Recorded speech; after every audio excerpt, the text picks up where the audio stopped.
Hey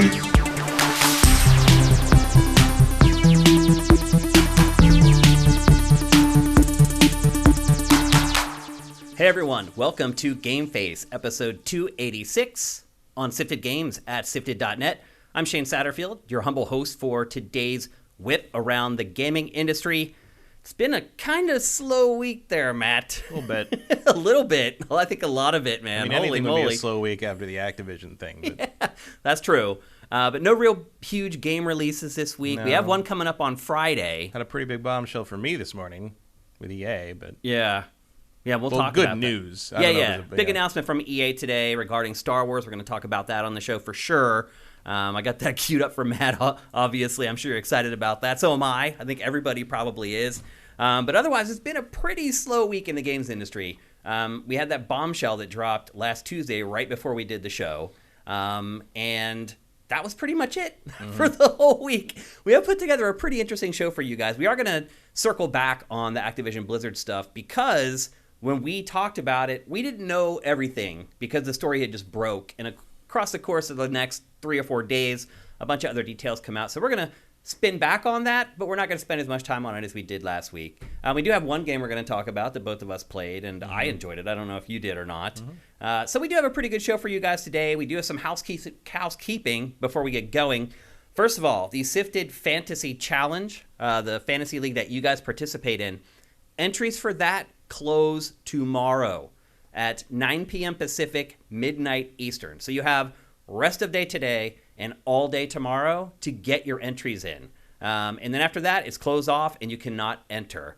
So make sure you get those in. There is a link in the header at sifted.net that'll take you straight to the page where you need to make your picks. What else we got here? We launched a new podcast this week. I teased it on GameFace last week. We launched it. We've now done 2 episodes. It is a brand new podcast called Good Morning Gaming that launches every morning, Monday through Friday. It's not long. It's 20 to 25 minutes every day.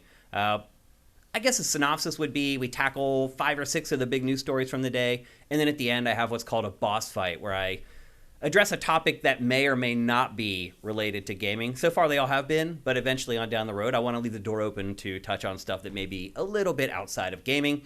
So far, the response to the podcast has been great.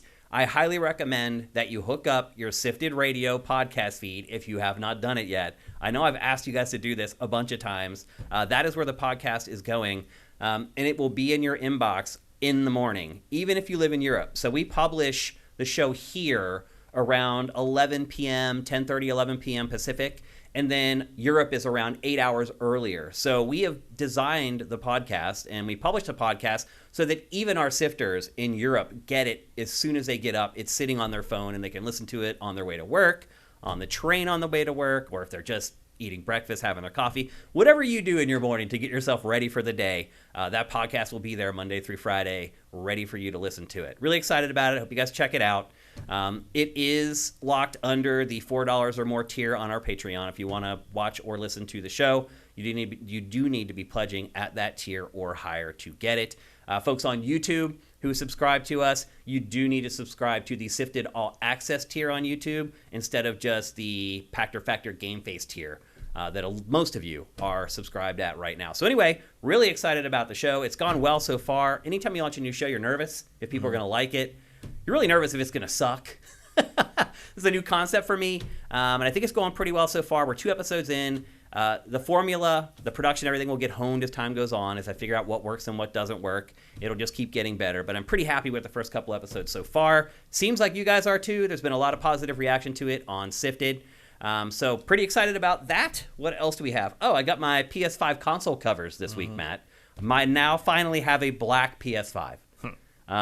It took a little longer than I had hoped. I've hoped in the first year I would be able to get plates, official plates from PlayStation, but I got them on Monday, I think it was. No, it was late last week. And I put pictures up on my Twitter feed. I'm at Dinfire, by the way. A lot of people were like, oh, I didn't want them, and now that I see these photos, I think I want them now. I love it in all black. I wish they had launched with that color and made white the option. But now I have the conundrum of I have a white controller that doesn't match my console. My birthday's coming up here in like 2 weeks, so I think I'm going to ask for a black controller to match the console. But they are $50. that's way too much. Yeah. I mean, those plates probably cost $4 to make, and they're charging $50 for them. So the cost, it's too steep. I'll be perfectly honest with you. But now that I have the console covers, I don't regret buying them, if that makes sense. I don't know. Anyway, they're out there. There's like 3 colors right now, I think, that you can get. I just got the black. It looks great. The other thing, too, about it is that only the official ones have the PlayStation logo kind of carved out of them. Mm-hmm. When you're putting your plates on, you can just take a piece of tape and just stick it behind where the logo goes, and then it'll shine through the cutout. So I just use white tape, so my PlayStation logo looks white on my black PS5. You can use whatever color you want. Just get a piece of colored tape, slap it behind there, and you can see the tape through the cutout on the PlayStation 5 shell. Tomorrow is Michael Pachter's birthday. If you don't want to wait until tomorrow when you probably forget, maybe you can head on over to Twitter right now at Michael Pachter and wish him a happy birthday for tomorrow. I know he'd appreciate it a lot. Let's show some love for the pack on his birthday sifters. Sifted is run by Aquarians. It is, actually. That's hilarious. I didn't think about that. The water bearers. All 3 of us. That's true. That's crazy. I don't believe in any of that crap. I don't either. Astrology, no, I don't believe in any of it. And then finally, something that we couldn't get into the show today because it literally just happened like 30 minutes ago, is that Blizzard just announced a brand new game. It's a survival game. Did you see this? Yeah, I saw like with a weird little concept art. I'm like, okay, that's a choice. Yep, to announce that right now. They're trying to drum up interest in it, in employees basically. Yeah. Because they're trying to staff up. And I would imagine right now it's kind of difficult for them to get employees that want to sign on. Yeah, it's like, come dive in the toxic sludge pool. Or come work someplace where there's tons of volatility and you have no idea if you'll have your job in 8 months. Let's see if this game survives the next year. Exactly. So anyway, that was announced earlier today. And then also the Star Wars stuff was announced earlier today, and we'll get to that in the show. That was announced in time for us to be prepared for it. I think that's it. Again, don't forget, Sifted Fantasy Challenge. Get your entries in before end of day tomorrow. That's Wednesday, 9 p.m. Pacific, midnight Eastern. At that point, it's cut off, and then everyone who's entered can go and check out where they land on the scoreboard. It'll be at that very same URL where you go to make your picks. And that's the exciting part when you kind of see what everyone else chose and kind of shape up the competition. We have one game coming out on Friday that's probably on a lot of people's lists, and that's Pokemon Legends Arceus, whatever the hell you want to call it.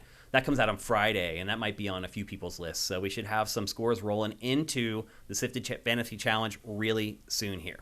Okay, I think that's it. Let's head to the chat, though, and see if anyone's hooked us up with Twitch. Oh, there's plenty of Twitch Prime in here. Quite a few. Let's see. Let's scroll up. Oh, there's a bunch. So I did Ask Shane Anything this Saturday, and Steve came on, and it is in fact supposed to be Le Steve D. Le Steve D. I'm like, I apologize for calling you Le Steved for the last 5 years, and he's like, it's cool, it's totally fine. Let's see. FF8 Master C, thank you for Twitch Prime. Corey Film, thank you for Twitch Prime. Texture Glitch, thank you. These are people that subscribed since the last show, I think. Who else we got here? I know there's a few more. Lesteved, thank you for all the subs that you're gifting our users. That's awesome, man. You did it again. Yeah. Hype! We already hit the... No, at least you did Lesteved again. Yeah. I'm going to keep calling him that. It's going to be our inside joke. Thank you, Lesteved. Both Tubes, thank you for Twitch Prime. Fire Native, thank you for Twitch Prime. Yeah, when I saw Lesteved, I always just, that must be like some kind of Final Fantasy character or something. Exactly. Right? Well, I thought it was from Interview with a Vampire, and it turns out that's Lestat. Lestat, yeah. Right, yeah. Jose Holiday, thank you for Twitch Prime. That's awesome. Glottis021, thank you for Twitch Prime. You guys are awesome. 43 months. That's incredible, man. Thank you. That's amazing. AJ the Legend Watson, how you doing, man? Thank you for Twitch Prime. Hope you had a good holiday season. Got to talk to him on Ask Shane Anything just before Christmas. Cody S. Carter, thank you for Twitch Prime. And I think that's it. I think we're ready to rock. That this emoji right here that Eric Cartmenez posted, it looks like Ryan Stevens. I don't know if we got that from the hype train or what, but that looks like Ryan Stevens. One Super Master Gamer, thanks for getting in there with Twitch Prime right before we kick things off. And that's what we're about to do, people. It's time to kick off the show, and we're going to kick it off with Activision Blizzard. So we talked about this. I think it ended up being like a 45 or 50-minute conversation in last week's show. We're not going to spend that much time on it today. We're just going to wrap up a few details that have come to light since last Tuesday. And there's a lot, actually, to get to. So maybe it will be a little bit longer than I thought. Matt, one of the biggest things that we were kind of confused on last week was what was going to happen with Bobby Kotick, the CEO of Activision. Most people hate him. I was going to say he's a love it or hate it guy, but I think most people hate him. So he's really, I guess, just a hated guy. There was confusion over what was going to happen with him when we did the show last week. And honestly, they tried to clarify what was going to happen with him, but there ended up still being conflicting reports. So essentially, Microsoft says that Bobby is going to stay. That's it. Bobby Kotick is going to keep his job. Then Bloomberg, I believe it was Jason Schreier. There might have been someone else. There's actually a couple other people writing game stuff over there now. It's not all Bloomberg, Schreier. especially on this subject. Yeah. Like Bloomberg got very, very excited. Yeah, so I don't want to credit this to Schreier. I'm not 100% sure if it was him, but I do know that Bloomberg reported that he's only staying until the deal closes, and then he will be out. That sounds more Likely. And yeah. it makes more sense. Like a lot of the Microsoft statements have been like, okay, you are, like with so many high-profile mergers, they are projecting the image of stability, and they are not going to talk about big changes until those big changes basically happen, which is not going to be until, like we said, year and a half from now. Mid-2023 is basically what they've been saying is like the finalization time. Yeah. So that's another point. That also came out in the last week, is that it looks like everything's not going to be wrapped up until like mid-2023. Yeah, June 2023 was sort of the target date. That's a long ways away. And it will probably slip. Like this is a very, probably slip a couple months. Like it's a, I remember when the merge happened with Universal and NBC, like that took almost 2 years. Like that process was very, very slow, very, very long. And like you got to, it's not like a legal thing necessarily. It's just like that's part of it, but it's also like figuring out how this works, where this goes, whether this redundant department, what does that mean? You take people from this department, put them in the existing department, and kind of merge into one department. You get rid of the entire other department entirely. Like it's on and on. It's just logistical decisions for years. Literally. Yeah, but you can do a lot of that stuff after the deal is finished. Well, the deal being finished is not the same as the merger finishing, which is what they're talking about here. It's like they're saying June 2023 is when you would see Activision become part of Microsoft functionally. The deal is pretty much done, unless somebody raises some serious antitrust issue, which is not going to happen because there is no antitrust issue here. Yeah, there's a lot of bookkeeping that needs to take place before it's sealed. Yeah, but basically, like the other thing is like once Activision is merged into Microsoft, what's Kotick going to do? Like they don't need him. Count his money. Like yeah, exactly. Well, yeah, he's gonna walk away with $17 billion and not have to clean up any of his own mess. But like, if you why would you keep him? Like you don't need to keep him. Like they're gonna go under the same banner as everything else, and there's people running that already at Microsoft. You don't need someone to be in his position. Well, the irony is, I think Microsoft is doing it, as you mentioned earlier, to project stability among people who work at Activision Blizzard, so that they know that their quote unquote leader is still there. But I don't know that most of the employees find any comfort in Bobby Kotick at all. No. That's the irony. Like, who would? No. Well, because that's not about the employees. It's about the investors. Right. You're trying to project confidence and stability for the people investing. Yeah. You don't want to lose them. You don't want to lose their confidence because that can send some stuff tumbling pretty fast. You don't want to pay $70 billion for something that then loses a third of its value because everybody thinks you're going to fire the guy who made it a success. I actually have a question that I don't know the answer to. What will happen to Activision Blizzard's stock once the deal is finalized? I believe Does it go away? I believe it will basically fold into Microsoft. And so then do you then get, if you own that stock, do you then get shares of Microsoft? I think that's what that ends up converting at like a prorated amount or something? I think that's what, I don't know for sure exactly how that works. It's interesting. What else we got here? Phil Spencer has been a busy guy this week. The big question that everyone is wondering, and we weren't 100% sure on this last week either, was what is going to happen with exclusivity for Activision Blizzard's games? Are they going to keep being released on PlayStation platforms going forward, or on the Switch, or mobile I think is safe, PC is safe, but really it's Switch and PlayStation. What's going to happen there? And also we got really obscure language from Phil Spencer on this week, which you could the take. wording on this was very clever. You could take it either way, basically. Yeah. His direct quote was, Microsoft has, quote, a desire in keeping Call of Duty on PlayStation, unquote. Mm-hmm. So that could mean two things. It could mean all future Call of Duties are going to continue to be released on PlayStation platforms. Or it could mean that anything that has been released so far on PlayStation will remain on PlayStation, and Microsoft will continue to support those games. Right. That's probably also that his statement on that is in the same sentence as saying that they intend to honor all existing agreements. Yeah, which to me says right, but to me that says we're going to keep it on PlayStation as long as those existing agreements force us to. Right. And how are you reading this? What do you think he's saying? They're going to finish out what has to happen, and then that's going to leave PlayStation.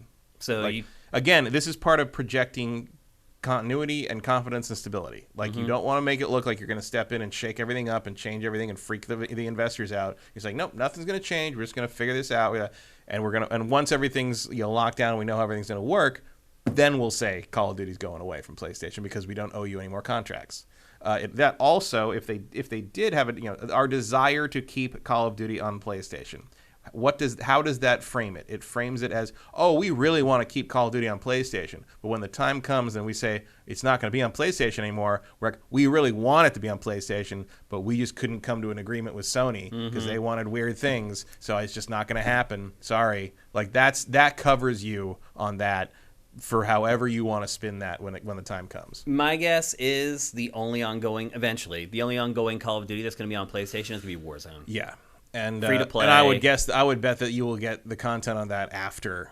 Oh yeah, Xbox and PlayStation and PC. You'll probably get it a few months beforehand. Yeah, something like that. You don't spend $70 billion and hand the cherry IP over to your competitor. It just doesn't work that way. I agree with you. I think this is saying once those contracts are done, sayonara. Yeah, all bets are off. Like I said before, last week. Is it possible they could strike some crazy deal that gives them a huge leverage and huge advantage and cash payout every time they put Call of Duty on PlayStation, and they would go for that? Sure. But, is Sony going to go for that? Historically, Sony does not deal in that way. So I think part of this is, part of it's trying to project stability for the shareholders, and part of it is there's some weasel wording here that basically gives them a way to say it's Sony's fault when that happens. Yeah. We really want to stay on PlayStation, but Sony just didn't want to play ball, so it's not going to happen. Sorry. Yeah. If you're mad, go yell at Sony. Here's another quote from Phil Spencer. Quote, had good calls this week with leaders at Sony. I confirmed our intent to honor all existing agreements upon acquisition of Activision Blizzard and our desire to keep Call of Duty on PlayStation. Yeah, exactly. See, that's the sentence I was talking about.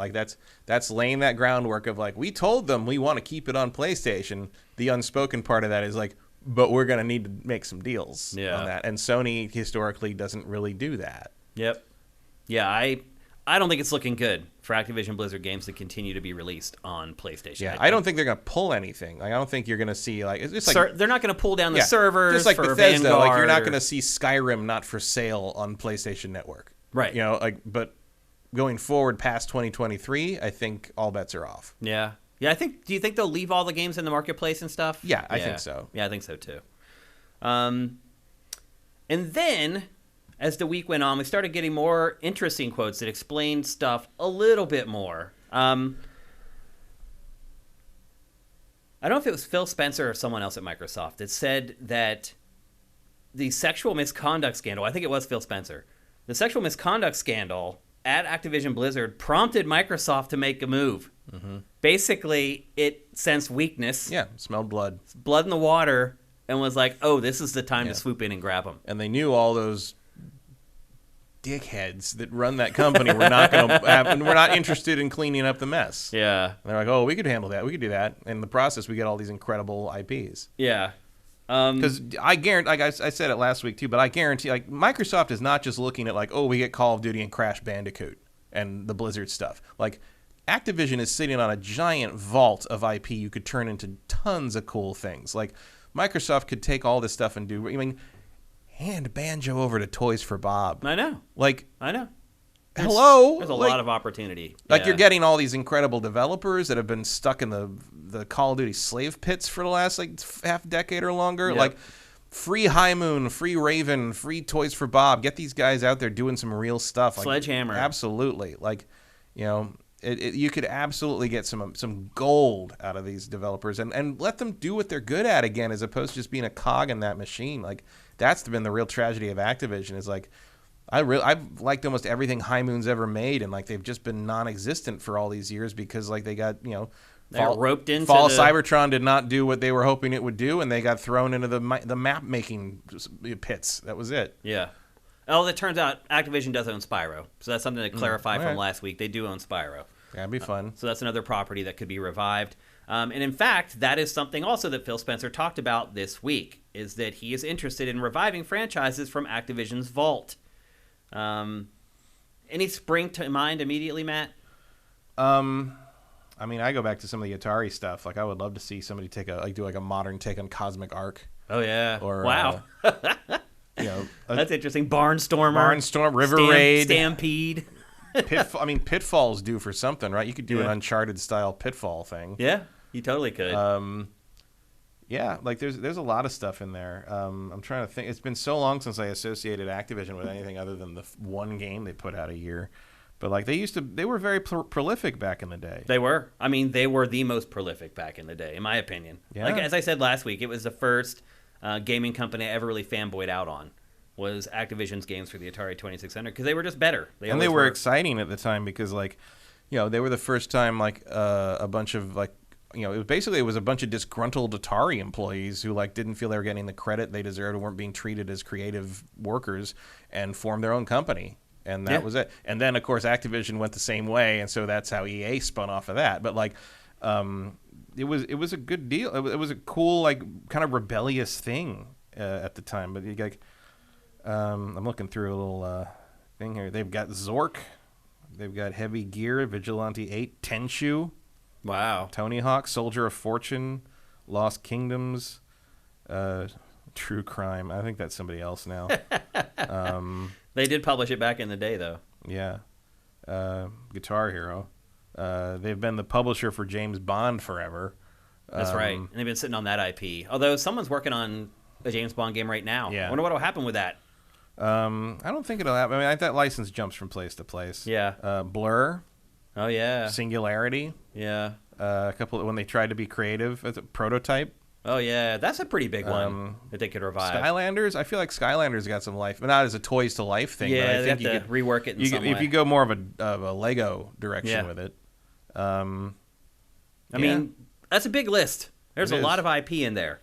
So if they truly are interested in reviving IP, and they have all these new studios now that conceivably could work on new projects, it could be a good fit. Mm-hmm. Also, some rumblings that Call of Duty may jump away from its annual release schedule. Mm-hmm. What do you think about that? I mean, no skin off mine, frankly. I mean, I think financially that would be a huge mistake. I don't know. Like I think like. I mean, do you think that if they you take might not a year off, need it. the next year is going to sell 40 million? No, I think the next year is going to be Halo. I think you do a rotation system. So like each year you got Call of Duty, then you get Halo, then you get Gears of War, then you go back to Call of Duty, and go back to Halo. Like You'd be leaving so much money on the table though to do that. Yeah, but they don't really care, do they? I guess money doesn't matter to them at the end of the day. I mean, that's really what kind of has been discovered here over the last week is that Microsoft just doesn't care about money anymore. It doesn't need to. The other notable thing about Activision's output was just how much licensed stuff they did. They did Marvel and Star Wars for a long time. Yep. Publication-wise. I do wonder, too, though, if Call of Duty does, in fact, go to an every 2 years or every 3-year schedule, if that would lead Microsoft to be more open to releasing it on PlayStation, trying to make up for the money that they lose by not doing it every year. Maybe, but at the same time, they just want you in that Game Pass ecosystem. Mm-hmm. And beyond that, they're also on PC. Like it's like they've. I mean, I think ideally, you gain enough market share that you don't need to worry about what it would sell on PlayStation. Yeah, you would think. Like you're also going to sell a lot of copies of Elder Scrolls 6 on PlayStation, but they're not going to do that. Yeah. Like I wonder if Elder Scrolls is already locked in for a PlayStation. Nope. Elder Scrolls hasn't even started development yet. Like, yeah. I mean, no. it literally is in pre-production right No. I mean, now. they've already said pretty much outright Starfield and Elder Scrolls 6 are not coming to PlayStation. Yeah. Like, Starfield certainly isn't. So why would Elder Scrolls 6? Yeah, that's a good point. That'll be another huge inflection point. Yeah. You want to play Elder Scrolls 6, you're going to need a gaming PC or an Xbox. That's it. It seems like it. And then the final thing from all this that was revealed this week, also from Jason Schreier at Bloomberg, he reports that the employees at Activision Blizzard are very happy about the acquisition. Surprise, surprise. After all the crap that they've been through, that they would be happy that new leadership is coming in. That makes perfect sense. And then something kind of unrelated to that. We got some news today that the official subscriber count of Game Pass is actually 25 million subscribers, which is 5 million less than what Justin Strelznick, I think is his name, the CEO of Take-Two. He had said in a call not long ago that it was at 30 million. Mm-hmm. And as it turns out, Microsoft's official numbers are 25. It feels like maybe things have slowed down a little bit for Game Pass. Maybe. But, like, this will help. Oh, yeah. And maybe that's part of the onus on why they don't have to pay for Call of Duty anymore. Right. And maybe that's what they were looking at. They're like, okay, we have this curve for Game Pass. It's just spiking straight up. Yeah. And maybe it started to dip a little bit. And they're like, what are we going to do? Yeah. And like throw some money around. The only other like annual title you could do that with that would be like of equal importance would probably be Madden or FIFA. Yeah. And you can't really do that because you need to make the actual money from those to pay the license holders. Yep. Like you're not going to make enough cash from Madden on Game Pass to, to justify the cost of the NFL license. Yeah. But Call of Duty, luckily you don't need to license war from anyone. So. Yeah, World War II is still open domain. You can do whatever you want with it. So that's the latest on Microsoft after the big Activision Blizzard announcement. Let's jump into the chat really quick here and see if they have anything to say. I know this news isn't as big as it was last week, but maybe you guys still have some comments in here. Andy T. Monahan, streamers only rely on annualized COD releases for a lot of their content. They do. Mm-hmm. Yep. Fire Native Elder Scrolls is not even a full title yet. Accurate. Vincent, because Microsoft hasn't taken any existing IP from Sony yet. I'm not sure what that means, what that was in response to. They haven't taken anything at all yet. Like nothing is released exclusively on Xbox after any of these deals yet. Yep. But you're not going to see Avowed on PlayStation, even though the Pillars of Eternity games are on PlayStation. Another one from Andy T. Monahan. Halo Online doesn't sustain as well as COD games do. A lot of money left, whether or not annualized or kept on one platform. Mm-hmm. Yeah. It really depends how many resources they want to throw at COD. Like, again, I would prefer them to free up these other developers to do other stuff and like just expand the Call of Duty team to handle whatever workload they want them to handle. I did not care for Activision's strategy of like, oh, you made one game that underperformed, you're getting folded into the Call of Duty team, and you're never making an original product again. Yeah. So, Vincent reminds us that IO Interactive is the ones that are working on the Bond game. They're the people who make the Hitman franchise. Yeah, I mean the licenses fly around. Obviously, the Marvel license is not with Activision anymore. Transformers, they've done a lot of Transformers games, but like there's no guarantee that's ever going to come back. Also, Hasbro has shown a complete lack of interest in real Transformers video games. They prefer doing mobile cash grab microtransaction crap, and the Cyberverse game that just came out, which is clearly aimed at a different audience. I would love to see them continue the Cybertron series with High Moon, but like that's never going to happen. Yeah, highly doubtful. One Supermaster Gamer says Call of Duty is definitely still coming out every year.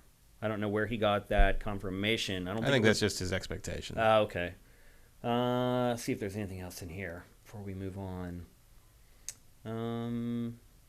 Dying Light 2 next Friday, boys. Yes, it is. There's honestly, this is the calm before the storm this week. Mm-hmm. From this week on until like May, it is just plastered with game releases. Mid-April. I don't think there's a lot in mid-April. Okay. But we got two and a half months here of really good stuff. There's something big starting next week. This Friday, there's something big every week until I think at least the second week of April. Erebus Jones says maybe they split COD multiplayer out from single player and only release single player content year on year and treat 6v6 as a game as a service. So you're saying they would give multiplayer to PlayStation but not the campaign? No, I think he's talking about release schedule. Oh. Like multiplayer would be a consistent thing that would never relaunch, but there would be campaign content that multiplayer is a game as a service. Multiplayer is just a constant thing that alters and changes and updates, but does not get re-released as a new game every year. I mean, that makes sense. Which is it's really absurd how they make these little tweaks to it, and sometimes also seems to be their plan with Halo. So, a lot of times the little tweaks that they make are actually tweaks that the game had before that they ditched that they return to. You see that happen with Madden as well all the time. They'll introduce a feature, people will hate it. They'll take it out, and then 5 years later, they reintroduce it like it's a new feature again. Mm-hmm. It's really weird. Okay, I think you guys have had your say on our second take on the Activision Blizzard purchase.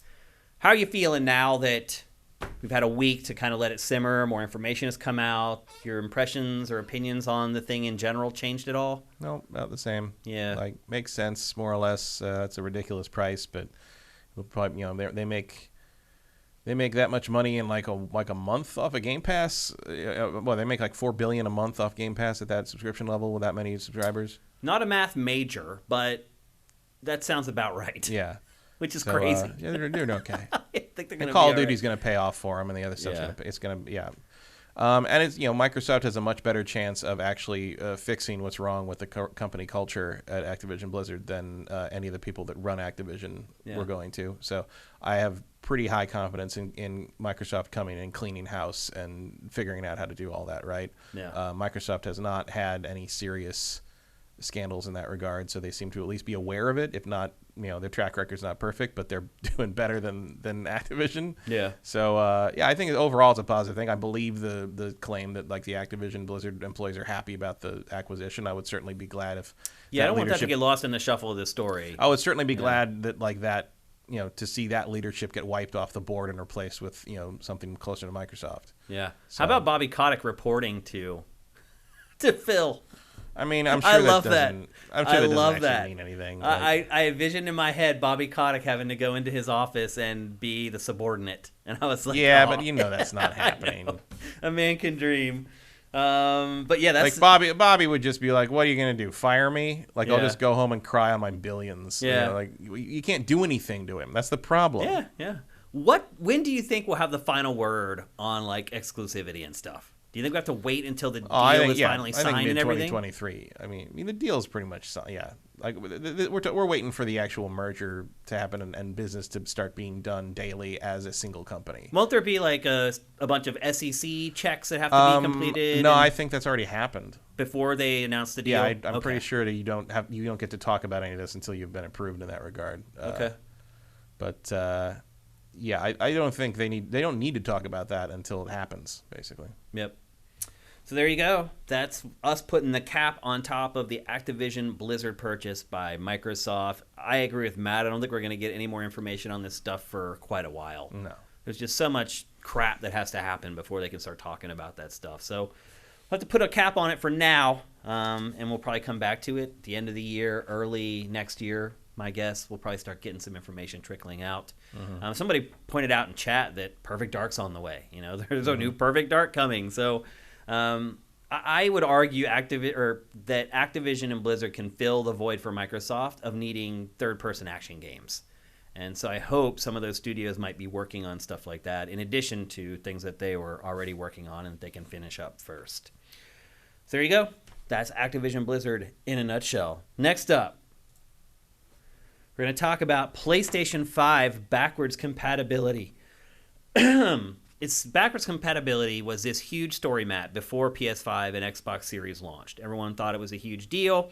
Microsoft, it can't be argued that Microsoft did a poor job with its backwards compatibility on Series. It's done a great job. Mm-hmm. It can be argued that PlayStation is in a place where it has not done a great job with its backwards compatibility. It did do a good job with PS4 stuff, but as of right now, we're waiting for everything else. PS3, PS2, PS1. As we've mentioned on GameFace many times before, the architecture for PlayStation consoles has been a huge detriment to PlayStation trying to get backwards compatibility to work on a level that Microsoft has got it to work. Microsoft's machines have all basically been PCs in a little box, shuttle PCs, essentially. You have the Emotion Engine. You have all these proprietary pieces of hardware that Sony has built over the years, and now it's kind of biting them in the ass. Yeah. I mean, the main thing is that is the PS3. Like, the cell processor is a giant roadblock because it's very difficult to emulate. It's very power intensive to emulate, and it doesn't map onto any existing architecture. It's not that hard to emulate PS1 and PS2, but like PS1 and PS2 backwards compatibility is a limited audience at this point. That's a nostalgia-driven thing. Going back to most of those games is very difficult if you've never played them before. And they did it with the PS3. Yeah. I mean, PS3 was backwards compatibility with PS2 and PS1. Yeah, and part of the reason is because, I mean, early on they just literally stuck a PS2 in it. Like the 60, they just put the hardware in there. 60 gig fats literally have the Emotion Engine chips in it. Like, it's literally a PS2 in there, which is why the emulation's perfect. Yep. Because it's not really emulation. It's just you're running it on the same hardware. But like, yeah, I don't know. Like I would love to see PlayStation 3 and earlier stuff be compatible on PS5. But you know, there's a PS3 emulator right now, Matt. Oh yeah, that's really good. Yeah, I've used it. Oh, you have used it? It's good. Yeah, I think it runs now like 97% of all PS3 games. I mean, it's not flawless. There's a lot of issue, but like, you know, get there. Just like Dolphin, you know, especially back in the, you know, a few years ago, like Dolphin would change almost daily at times. Like, and people, you know, and the thing is, like, you have people working on it who cared about playing a lot of. If they cared about playing the game you were trying to play, like Xenoblade, or was a pretty common one. There was a constant work to make Xenoblade Chronicles work, you know, on Dolphin, and like you'd get almost daily updates at times. Yeah, if you're going with like the current build updates, and like, it's like, oh, there's a sound problem with this. Like, next day, sound problem's fixed. Like, just like it was a constant thing, and like to the point that eventually, you know, right before Definitive Edition came out, Xenoblade was real good to play on Dolphin. Like, all that stuff ended up working real well in the end. And you know, I do the same thing with Saturn. Like, I have an emulator where I just put my Saturn game disc in the PC, and it runs. Wow, it runs off game discs. Runs off the disc in your PC. Yeah. That's crazy. That's how I play Dragon Force now. That's awesome. But there is a PS3 emulator out there, so it's you can do it. You can do it. It's just not great. It works, but it's not amazing. You know, it's not like amazing. Right. You know, there's probably a team of 5 guys working. Much like Saturn. On it. Like, you know, it's like Saturn took forever to emulate properly because it's such weird hardware. Like, Saturn is basically, they made a Super Genesis, and then they realized that 3D was going to be the future, so they bolted 3D hardware on it. Like, if you open a Saturn, it's literally got a different 3D thing, like, stuck on top of the chipset. Yeah. And it's like stuff, you know, and so the cell processor is not as terrible as that, but the problem with the cell processor is, like, none of it's dedicated to doing anything. You have to tell the cell processor what to do, and, you know, that was an early on problem. I remember a bunch of... If you got got devs drunk enough back in that generation, they would tell you about like Sony coming in to show them like the cell processor architecture and being like, yeah, every time you make a game, you're just going to tell the cell processor what you want it to render, and like you build like the sound thing to tell the cell processor how you want the sound to be done, and all the devs were like, fuck you. Why would we have to build that? Why would we want to do that? Just put sound processor, just put a graphics, put a GPU in the thing. Like, we don't want to rewrite your game system every time we make a game for it. That doesn't make any sense. So that's why there's like flexibility, but it's very short-sighted. Right, but it would take forever, and it's like no one wants that. No one's gonna do it. You're going backwards with that, and they thought it was like, oh, you can do whatever you want. Like, we don't care about doing whatever we want. We want to make the thing. Yeah, like, we don't. Yeah, we want to finish our game. Like, they didn't. Like, Sony didn't seem to realize, or at least Kutaragi didn't seem to realize. Like the devs wanted the tools to be transparent. They wanted to work on the game, right? Yeah. Not the engine. Yep. They want, you know, Epic got. That's why Unreal blew up as much as it did. But like, so that's why you have like a stupid little like horrible GPU with a tiny pipeline, and all that stuff is constricted. Like, because the cell processor, originally they thought people were just going to rewrite like their own game engine for every game they made. Yeah, and it's just like that's not how it works. That's crazy. Yeah, like, it is that's crazy. literally It's crazy. Yeah. Is it the PS3 really the only thing that matters here? Really, yeah. Because PS1 and PS2, do you really think people want to go back and play those games? Like, somewhat. I mean, you can emulate PS1 and PS2 on an Xbox if you want to. Yeah. Like, it's not that crazy. It's like, but PS3 is the thing that, like, that's why I always talk about, rescuing games from the PS3, much like rescuing games from the Wii U. Like, you just don't want it stuck on this, dead system that's never going to go back. No one's ever going to go back to it. You want to find a way to bring them forward. Like, I would want to see the Infamous games get off of that thing. I want to see the Killzone trilogy come off of that thing. Yeah, I want all that stuff should be brought forward. And like, there's other things that I think I would love to see. What's the stupid diving game that only came out in South Korea that I imported a copy of for a ridiculous amount of money. I can't remember what it was. It's Deep Blue or no, it's not. It's not Ever Ocean, which is the Wii one, but it's the same kind of thing. I think it's by the same company. I can't remember what it's called. Aquanauts Holiday. That's what it was. I don't think I've even heard of that game. Aquanauts Holiday 3, as a matter of fact. The first two were on PS1, which I also have. If you can scan Sea Life, I own the game. Like, that is basic. You can just assume that. That game's a lot of fun, especially because it has an English text translation. The Korean version has an English text translation that is almost English. like a lot of text in that game, and it's just like, oh, that dialogue almost sounds like something a human would say. Cool. The point is to scan sharks. That's what we're here for. So I'd love to see weird stuff like that come forward, because you're never going to get that as a specific release. Yeah, no one's going to work on that to get it to work. But if you can come up with a universal emulation solution for the PS5 and the PS4, I could just stick that disc in and play it that way, and that would be great. Do you think that's going to happen, though, with PlayStation backwards compatibility? I don't know. You think it'll be like Xbox, where you can just take your old disc and shove it in, and then it just downloads the new version of it? And... You mean what Microsoft does? Right. Probably not. Yeah, I don't think so either. That seems like too good for PlayStation, really. I mean, is it... The hint was there, though, in this tweet. Like, it was a little weird, but like it certainly seemed to hint at PS1, 2, 3 backwards compatibility in some form. Yeah. Even if it was, even if it was just bringing forward the digital versions that already existed of the PS1 and PS2 things, I'd make them playable on the PS5. Yeah. Like, just let me play Dark Cloud 2 or something, which I already have on PS4, so I can technically play it on PS4. Because anything that works on PS4 is going to work on PS5. Yeah, almost anything. So with the exception of a couple of VR things, yeah. Yeah. So if you already prepared a game to work on PS4, you should be good. Yeah, and I think they do. I think I could play Dark Cloud 2 on PS5 if I wanted to install it. You think so? Yeah, I think. I mean, I own it on PS4. I don't see why I wouldn't. Yeah. It wouldn't be enhanced for PS5 or anything. Right. Like, right. What are you gonna do? Do you think people are looking for that? Do they Some, expect it? Not in a mass audience way, no. Yeah. Like, I think you could ignore it and not lose anything. Obviously, they haven't lost anything. They're selling the things faster than they can make them. Right. But I would love to see a more complete library on there going, that's kind of like respecting and archiving the history of the PlayStation brand. Like, that would be fun to see. I would love to be able to get things like, well, I mean, a lot of the stuff, it has moved forward. Although I can't remember what's on PS4 and what's on PS3. Like, I know I have a digital copy of Primal somewhere, but I can't remember if it's on PS3 or PS4.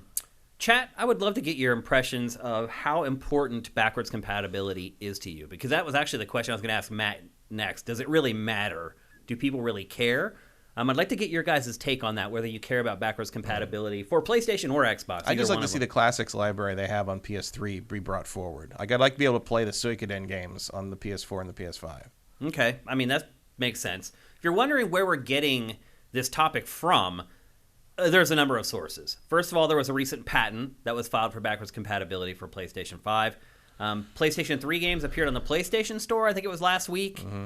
And I think they disappeared once the internet found them. And because some people thought they were PlayStation Now, but then they weren't or something. Right. I wasn't clear on that. Yep. And then, as Matt mentioned just a minute ago, there was a cryptic tweet from PlayStation Japan that heavily hinted towards backwards compatibility for the first 3. And then there have been these weird TV spots, like trailers that have been coming out of Japan that people are saying there's hidden messaging in there hinting towards it as well. I think that might be a little bit of a reach. But we already have enough confirmation, sort of, that this is on the way. I honestly don't care about backwards compatibility. I have all the consoles, and it would be nice to be able to just plug whatever into my PS5 and have all those discs work. I don't think that that's the way it will work for PlayStation if they do get it to work. I think it'll be one of these cases where I think they're going to ask you to buy the stuff again. Probably, yeah. I don't think they're going to let you just like stick a disc in and use that as like a CD key. No, that's a Microsoft thing. Yeah, which is brilliant and great, and they should do it that way. The bottom line is that in this area, We had a character for Sony. it would. In this area, PlayStation is playing catch up with Microsoft big time. Yeah. They've done the calculus up until this point, and it seems like PlayStation felt like it wasn't that important, and I kind of agree with PlayStation. Like, I would not. I mean, I would like to see it, but it's not any kind of vital arm of their strategy, and doesn't need to be. I wouldn't be but putting a lot of resources into it. Probably not, but I don't think you'd need to put a lot of resources into it. A few engineers, maybe. A bunch of fans have come up with that. Go hire the guys who built a bunch of fans have come up with the emulator in their fucking spare time. Like, it's not that intensive, really. You just need to be paid for it would be nice. Yeah. But but there are things that I think need to be rescued from, like Metal Gear Solid 4 can only be played on a PlayStation 3. Yeah, I know. Like, that game probably needs to be saved from that system. Because Konami's not going to do it. Konami's not going to do it, but but and also like just from a. But maybe they should, because like at the very least, you're like, you can never sell a complete Metal Gear collection. Yeah. While that game's stuck on that system. Konami would have to do work. Yeah. And I just don't see that Well, they happening. could subcontract it like they do with everything. Yeah. Yeah. But I think it would be, at the very least, if monetarily speaking, in terms of business decision, if you're going to save one PlayStation 3 game and bring it forward to modern architecture, I would say more Metal Gear Solid 4. That should be. Even though it's not the most well-loved game in the series, like you just have this gap in one of the major series of gaming, and like I don't even like the Metal Gear Solid games. You know that. Yeah. But like it's weird to me that like you might never get to play 4 on another piece of hardware again. Like, it's pretty nuts. I mean, that was like one of the biggest games ever when it came out, and now it's just kind of languishing on this. And old at the time, it was hardware. supposed to be the big finish. Right. I guess in a way it still is, because 5 is a prequel, but like technically, and I guess actually Metal Gear Revengeance continued the story, so never mind. But now it's over, and like I have to think that being able to sell a Metal Gear Solid complete collection every generation would at least be a financial enough incentive, bonus. right? Yeah. Because you're right. Once you do the work once, as long as you do the work well, you're not gonna have to do it again. Yeah, definitely learn from your mistakes in the Silent Hill collection. But it's like I look back at like the PlayStation 1, and I mean, if we're seeing like B-roll right now for the PlayStation 1 Classic, and if that if that showed me anything, it's honestly that there aren't that many good PlayStation 1 games that I care all about. The trick is, and this ties back into the whole would you do it the way Microsoft does. Like, I don't think people necessarily want a pre-curated collection of PlayStation 1 games. They want to play their PlayStation 1 games. Their library. Like, these games, especially of this era, hinges entirely on what you played at the time and what you have nostalgia for. Yeah. That's it. Like there's I can count on one hand the number of games that you universally should play on the PlayStation 1 if you've never played them before. And most of them don't. I mean, one of them is Parappa the Rapper. Parappa's a good one, yeah. Parappa is the beginning of music game stuff. So like, that's got to go in there. Sure. To me, they're almost all RPGs, because turn-based RPGs, it really doesn't matter how old they are. You can still go back and play them and enjoy them. Yeah, you definitely, I mean, look, no one can stop Mr. Domino. Right. Is obviously one of them, because no one can stop him. That was actually, that was a running joke that Ryan Davis had. He loved No One Can Stop Mr. Domino, and he had this running joke in the office at GameSpot back in the day where he would compare everything to that game. And he'd be like, oh, what do you think of this? He'd be like, I don't know, but no one can stop Mr. Domino. And you'd be like, you're right. That's true. No one can. He was such a great guy. I really miss him. Yeah, but a lot of these games I'm looking at, I'm like, do I want to play any of these things? Yeah, but like, I'd play it for like 5 minutes. Yeah. I'm like, oh, yeah, this. That's what I did. Oh, I remember that, and it sucked, and it still sucks. Yeah. Oh, Toshinden. Yeah. Oh, yeah, I remember. Oh, now I'm playing Toshinden. Yeah. Oh, it sucks too. Yeah. Oh, GTA 1. Oh, yes. I remember why this didn't blow up until it was GTA 3. Until it was 3D. Yeah. So you move the camera behind the guy, so I can't see what I'm doing. Yeah, I don't have a lot Ridge Racer. I remember Ridge Racer. Let's move on to something that isn't Ridge Racer. Yeah, because if you play that old Ridge Racer now, have fun. That's all I can say. Metal Gear Solid, cool, but there's other ways to play that. Yeah. At this point, the only games I think are worth reviving from PS1 are the JRPGs. Yeah, and a lot of those already have, it's already happened. I mean, look, the Final Fantasy. Look, I don't think the Final Fantasies on PS1 are good. There's my hot take. I think 7's god-awful. I think 8 is marginally better, and 9 is pretty good. Yeah. But I don't think any of them are all-time classics at all. I think Chrono Cross is complete garbage. But Square has brought those 3 Final Fantasies to the modern. They're on PC. They're on PlayStation. Chrono Cross, from rumor, sounds like it's about to get the same treatment. Like, you don't need that. Like, what you're talking about, I'd be after saving stuff like the Suikoden's. The Suikoden's are the ones that have been left in the dust, and Suikoden 2 still holds up, I think. Suikoden 3, not so much. That's a PS2 game. But it's like even the Resident Evil games, they've all been remade and made better. yeah, even like, even Wild Arms has been remade. That's true. Yeah, I don't see a lot of incentive for this. Yeah. Let's check out chat though and see what they say There's about things it. here like Revelations Persona, like that would be nice to get because otherwise it's extremely expensive to get physically. But that was made digitally available on Vita and PlayStation 3. But you just need to bring those versions forward somehow. Here in chat, Andy T. Monahan, you're active today, brother. Video game preservation is a priority when hardware and physical media disappear or stop working. Yeah. Agreed. Totally. Nolan Elric, Ogre Battle has a good PS1 port. That's true. Vincent reminds us that Parappa got a PS4 remaster. Also true. Yep. Although I didn't find it to be as charming as the PS1 version for some reason. Yeah, I'm not sure what it lost. It was too clean looking. Yeah, maybe Like it was. the like It wasn't the, jagged enough. the Jaggies for some reason make that game work to some degree. I don't know. I'm not a big like pixely person. I don't like the whole thing where like that little trend that happened for a while where like you intentionally made like the polygons warp and look weird because that's what the PS1. That didn't do it for me. But yeah, Parappa needs to look a little shitty. Yeah, it does. Mirko Supreme, as people buy more digital games, backwards compatibility will be more of a talking point if newer consoles can't play their old purchases. Yeah, I think we're safe. I think that has definitely been Going put in place forward. already. I think we're good. You're never going to not be able to bring your library forward from the previous generation at this point. Yeah, I think starting with PS4, really. Yeah, you were. The problem is golden. like, what do you do with 1 through 3? Right. Like that's the what question. they're trying to and solve. Microsoft has already answered that question for them, which is just like we're just going to put everything up there we can. Yep. Great, awesome. I have a feeling. I'd love to see FF8 more licensed stuff make it, but I'd like to see Mech Warrior again. Yeah. But or things like that, or Mech Assault rather. Mech Assault. Mech Assault. Yeah. I have a feeling FF8 Master C might be a little upset with you after you just slagged on Final Fantasy VIII, but he says PS1 is a JRP juggernaut. SNES 2. Yeah. It is. It is. Yeah. I mean, even if you don't care for the Square output, there's a bunch of other stuff.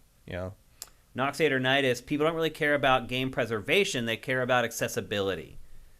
I don't know. It seems like a lot of people in this thread already have talked about preservation as it's important. I mean, I think those things go hand in hand. Yeah, they kind of have to, I guess, really. Cinetike, I feel due to nostalgia, it would be easy to sell these PS1 and PS2 games digitally on PS4 and PS5. People keep doing it with Nintendo games. Yeah, I mean, they did that on PS3. Like, you could buy digital PS1 and PS2 games on PS3 and on Vita. Yeah, because it was backwards compatible. It had the hardware built inside it. And it was cool. I liked. I bought a bunch of those. Case of money. I didn't even like PS1 when it was blowing up. And grumpy old man. Then Justin Horman says, Metal Gear Solid 1 is my favorite game in the series. I'd probably agree with that. Yeah, I would agree with that. And I'd honestly prefer to play it via Twin Snakes if I wanted to play it today. Oh, I don't agree with that. I don't know about that. Yeah. Just the terrible, weird-ass, over-the-top cutscenes in that sink it for me. Yeah. I prefer the original. I like the original cleaned up and looking better. Like really remade. Like I'd like Snake to have eyes. I wouldn't be all that surprised if there eventually is a really good, really big budget. Also, the translation, the localization on the PS1 version is infinitely better than Twin Snakes because PS1 version was the one that Kojima didn't like because he thought it got localized too much because the guy I can't remember the name of the guy who did that, but he basically he translated it and then he adapted it to sound like actual English speakers talking. And the Twin Snakes translation was overseen directly by Kojima and Kojima Productions, and it's stilted and weird and doesn't sound right half the time, and it's worse. Like everything about Twin Snakes is worse. Yeah, which is surprising because the team that made it at that point had made some pretty good games. But they went weird. I mean, they got the guy who did Versus to do the cut scenes where he's like, where Snake's like doing jumps in the midair off of moving missiles so he can shoot a helicopter with a rocket. Like, it's just stupid. Yeah. It's just stupid. It is. Fire Native says, Shane, 2 words, Hybrid Heaven, the best wrestling, non-wrestling game ever. Hybrid Heaven was an N64 game. Yeah. It also is a Konami game, I believe. Konami N64 game. Yeah. I did enjoy Hybrid Heaven, but yeah, that is... There was never a game like it before, and there's never been a game like it since. Yeah. It is definitely unique. I guess Tobal was a little bit like it. Yeah. Little bit. Like you're running through a dungeon, suplexing people in Tobal a fair amount too, but it's not quite the same thing. Yeah. Yeah, it doesn't look like anyone's all that passionate about backwards compatibility. No, I mean, I'd like to see them take a little more care with that. I'd like to see, and I don't even necessarily need backwards compatibility. I just would like them to see. I would like to see them rescue, like I said, Sly Cooper and Infamous and Killzone and Resistance and all the Sony made stuff, first party stuff that just never moved forward past that PS3. Like I would like to see them rescue some of that stuff. Metal Gear Solid 4 is a no-brainer but lacking a brain is kind of Konami's thing right now. Yep. Beyond that, I can't. Everything else I can think of would be super. Aquanaut's Holiday is not gonna. It's like me and maybe one other guy somewhere is in probably the world clamoring for that. But yeah. Baki says you can play Infamous on PS Now. No, I want to actually play. I don't care about PS Now. PS Now is garbage. You can download games on PS Now though. Can you download those onto a PS5 and play them? I don't know about PS5. They're streaming only. Yeah. Yeah. Is that true? Something that's not backwards compatible like that, yeah. I don't think you can download a PS3 game onto a PS4 and play it that way. Yeah, you're That's right. not a thing. PS Now is not a solution. PS Now can go away any minute, and PS Now doesn't play right because of the lag introduced by streaming the game. That is not an acceptable solution to me. Yeah. For that game in particular, the streaming wouldn't be too awful. Maybe, but maybe not. Depends on the game. Yeah. Like, you could just have a boss. That's the thing. Is how unreliable it is. You could be in the middle of a boss fight, and suddenly you get a chug that costs you the fight. Like, I would literally throw my controller out the window if that happened. Oh, wow. What? Baki's message just got flagged for a really dumb reason. You can approve it. So because he said Metal Gear Solid 4 plays better on PS Now than ever did. Four plays. Come on, Twitch. What are you doing? We'll give you the okay there, Baki. I don't think you're going to offend anyone with that one. But anyway, the big news is it appears that this is coming. So there's been so many hints. I would. Someone really went rogue at Sony. Yeah, I mean, really went rogue. I would guess someone's trying to actualize things that they want into reality. Speak it into being. Yes. So I would guess in the next week or 2 weeks we'll probably have an official announcement on it. I think it will be celebrated with a lot of fanfare, Matt, but I think ultimately when the rubber hits the road, it's not going to make that big of a difference. No. I think it's literally one of these things. It'll make a difference to me. That's all I care about. But yeah, in terms of prioritized business decisions, it can go somewhere down in the 30s. Right. Probably, way down the list. At the same time, they're doing so well that they can probably. I would argue redoing the PlayStation 5 UI would be number one. That would be good. That is the dumbest design ever. The more I've used it, it hasn't gotten any better. Yeah. And I feel like we say that for every Sony console since the PS3. I mean, the cross-media bar was fine. Why mess with it? It's so weird how you have to bring up the home screen just to turn the damn thing off. Finding where you redeem a code on the PlayStation Store. I had to tell you how to do it. Or little things. I should have to read a guide to learn how to redeem a code. If I go to the store and I want to search, I have to go to the store and go down and then go back up to the bar where I can go over to search. And it's just what are you doing? It makes no sense. Why? Because part of it is that they're trying to push a lot of the new features that no one cares about. All the stuff that how about when I go over to my library, how come I can't make it display the way I want it to all the time? How come every time I got to reset the display choices? All the stuff that shows up and takes up the vast majority of the real estate on the home screen on my PS5, I do not care about. No offense to any of you guys, and I'm friends with almost all of you on PSN, and if I'm not yet, add me. I'm at Dinfire. I accept requests from all sifters. But no offense, I don't want to see, the last trophy that you earned in some game I haven't played. That crap takes up the whole screen. And you have the little bar along the bottom. It's so dumb.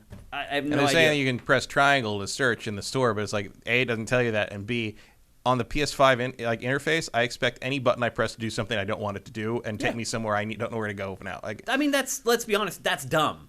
Pressing triangle to search, that's dumb. And it's taking. I'm still like, what, not we're good design. over a year out from getting this system, and I still accidentally hold the PS symbol button to try to turn the thing off. Yeah.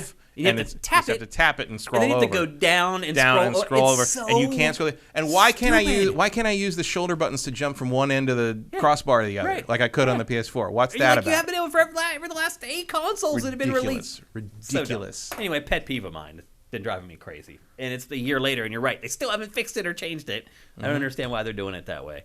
But anyway, that's the latest on At least they backwards finally compatibility. changed it so that when you go over to your library thing, it shows you the page with just your installed stuff first now, instead of everything you own. That helps, yeah. That's better. But like finding notifications for where stuff is downloading, if like your hard drive, and this happens all the time, your hard drive's full, you can't download the game. Like that's tucked away in a weird Well, then like early on, it's better now, but early on they had that thing where it's like you couldn't quite tell whether you're downloading the PS4 or the PS5 version. Sometimes you just get both. Yeah, yeah. And it was.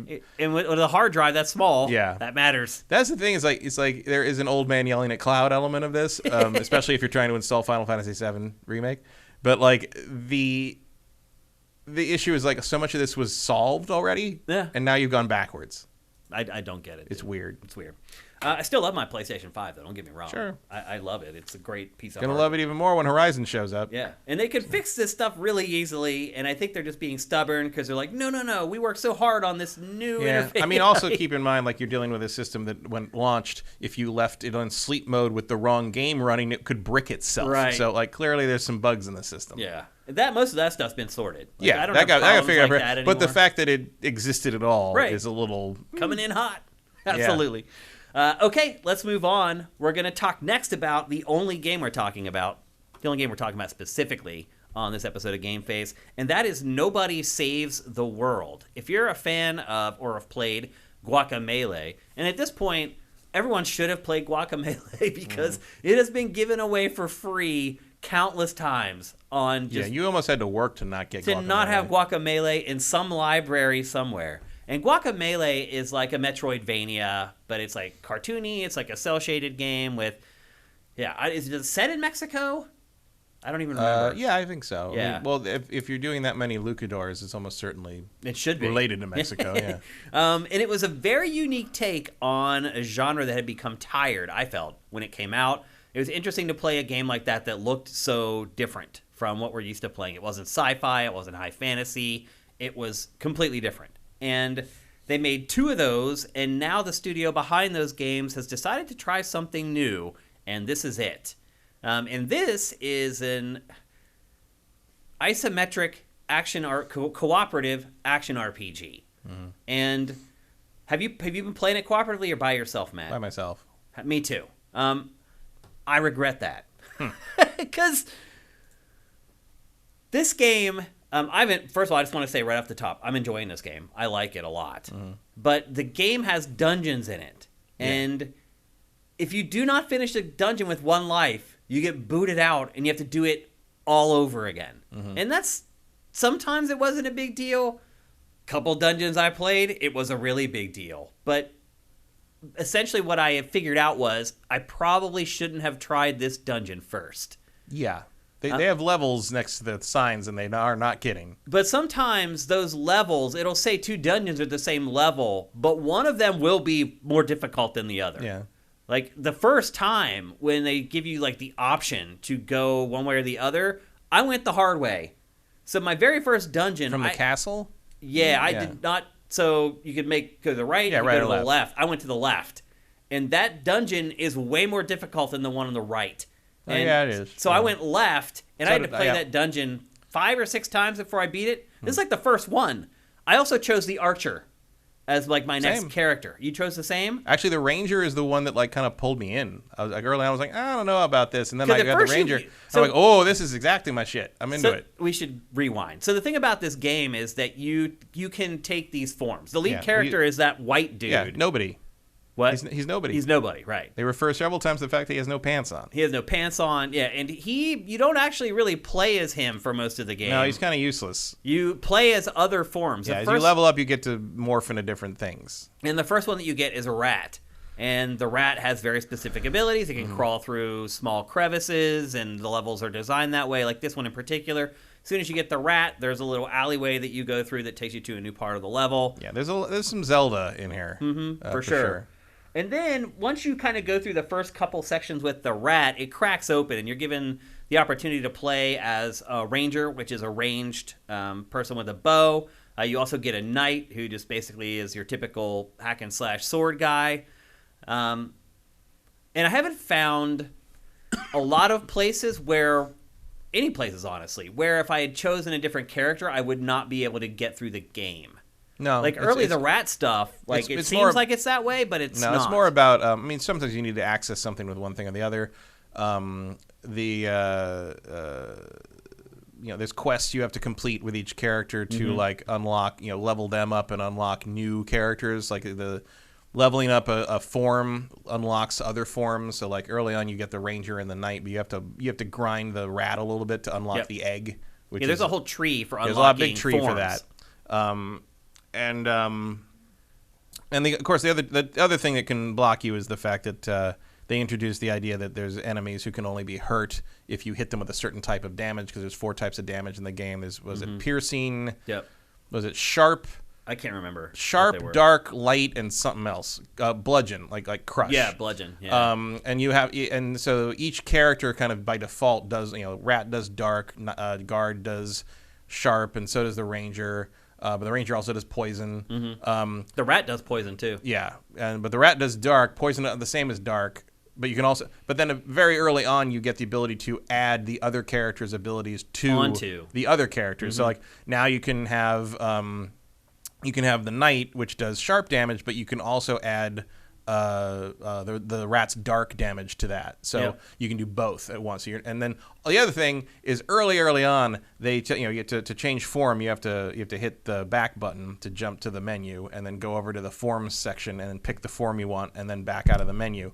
What they don't tell you until far later than I think they should have is if you hold right bumper, you can just pick the form out of a radial menu. Thank you. And it happens very quickly. Yeah. But yeah, so that's sort of like the balance on that is you kind of like hybridize the forms once you get through the first couple dungeons. And the story, if you're wondering, you're basically just trying to rescue a wizard who's disappeared. There's it's a very simple plot. It's very simple. It's very lighthearted. Everything's kind of comedic, played for tongue in laughs. cheek. The writing's pretty good. Yeah, it's fun. I will say that. So I also did the left side first, and then when I got to the second dungeon, I was like, "Oh, that was way easier. Yeah. that was much faster." Well, you know how I figured it out, Matt, is that I went and looked at the quests. In one of the quests, because you have to get like 50. At that point, they're asking you to get like 15 stars. Yeah, because you need stars to open doors, basically. And I had like 1 or 2.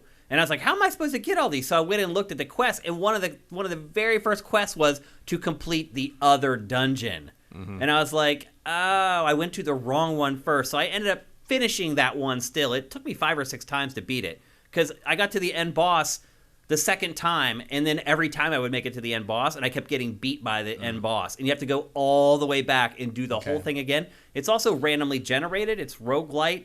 Yeah, there's a character that complains about that. Yeah, which is pretty comical. So I will say this: I'm like 5 hours into this game. I've gone out in the world and done. I've become parts of the various guilds and done some of their quests. I have not died yet. You haven't died at all? No. Wow. The synergy... I haven't died since then. Once I figured out the synergy of how the various abilities sort of like feed each other, especially as the rat. Do not sleep on the rat. The rat is very strong. I didn't think so at first. I didn't either, because he's weird to use. Yes. But you can rebuild your health with the rat. Yeah. So you can consume enemies. And then you can add that ability to other characters. Right. And get through that. It's a lot of it's very clever. And in fact, I still haven't completed... The warrior, the guard gets a quest where, because when the guard is under 30% health, he does extra damage, and there's a quest to like kill 20 enemies using that damage bonus. I have not gotten even one of those yet, because I'm never that low on health with him. Oh, okay, gotcha. It's very rare. I haven't even hardly used him at all. He's all right. The ranger is by far my favorite. That's what I've seemed to have stuck with. I'd like range characters in this. If you haven't been able to tell by the footage, a lot of the gameplay in this is kiting. Yeah, there's a lot of kiting, a lot of like turn, hit, and like hit them enough to poison them, and then like that let do it some fall, damage. finish them off. Because if you notice when you're hitting them, there's a little meter that builds up above their heads. Yeah, and that poisons them eventually. And so if you have a character that has poison, every time you attack them, until once that meter gets full, they're poisoned. And then you can kind of just leave them alone, and they'll slowly die usually, provided they've. Well, at least you get down, like you probably finish them with one hit or one chomp that gets you life back. Which is good. Which is what you should do. So then you consume the enemies. Yeah, the only thing I will say is I do find a lot of, especially not the range stuff so much, but that's one of the reasons I like the range better. The up close stuff to me feels, and I don't know any other way to say this, it feels slippery. Yeah. Does that make sense? Like, I just feel it doesn't. I don't feel attached to it. Right. It's very slidey. Like I feel like I've discovered lots of little stuff like this. I've got my character stuck at one point. And I think that's I think that is an intentional choice in terms of feel, but I just don't like it very much. Yeah, it'll feel a little looser. Like, they don't want it to feel as grid or grounded as Zelda does. They want a little, Guacamelee had that a little bit too, in comparison like Metroid, which is probably its closest comparison. I found it hard to see what's going on with the enemies a lot, because they get bunched up and it's all 2D essentially, and it just all kind of blurs together. I do find myself looking at my health bar more than the screen, more a than lot, actually what's on the screen, just to make sure I know where my life bar is at. Yeah, me too. But overall, I really like it. I've enjoyed it. People may wonder what kiting is, by the way. Like, I play MOBAs, and it's just a very common thing that you do in MOBAs all the time. That's an MMO term. Like, that goes way back to It's EverQuest. basically you're just moving at the same speed as an enemy that's coming after you while you're attacking them. You want to stay that same distance away. Yeah, you hit them, and you move back, and they keep following you. And so if they try to take an attack, you're already out of range, and you hit them again. Basically, they just can't hit you. I just don't know how. That's not one of the more common gaming terms that I think a lot of people know. So not these days. Yeah. But back in the day, like if you were playing any kind of online EverQuest or anything, like that was as common as Circle Strafe back in the late 90s. Yeah, for sure.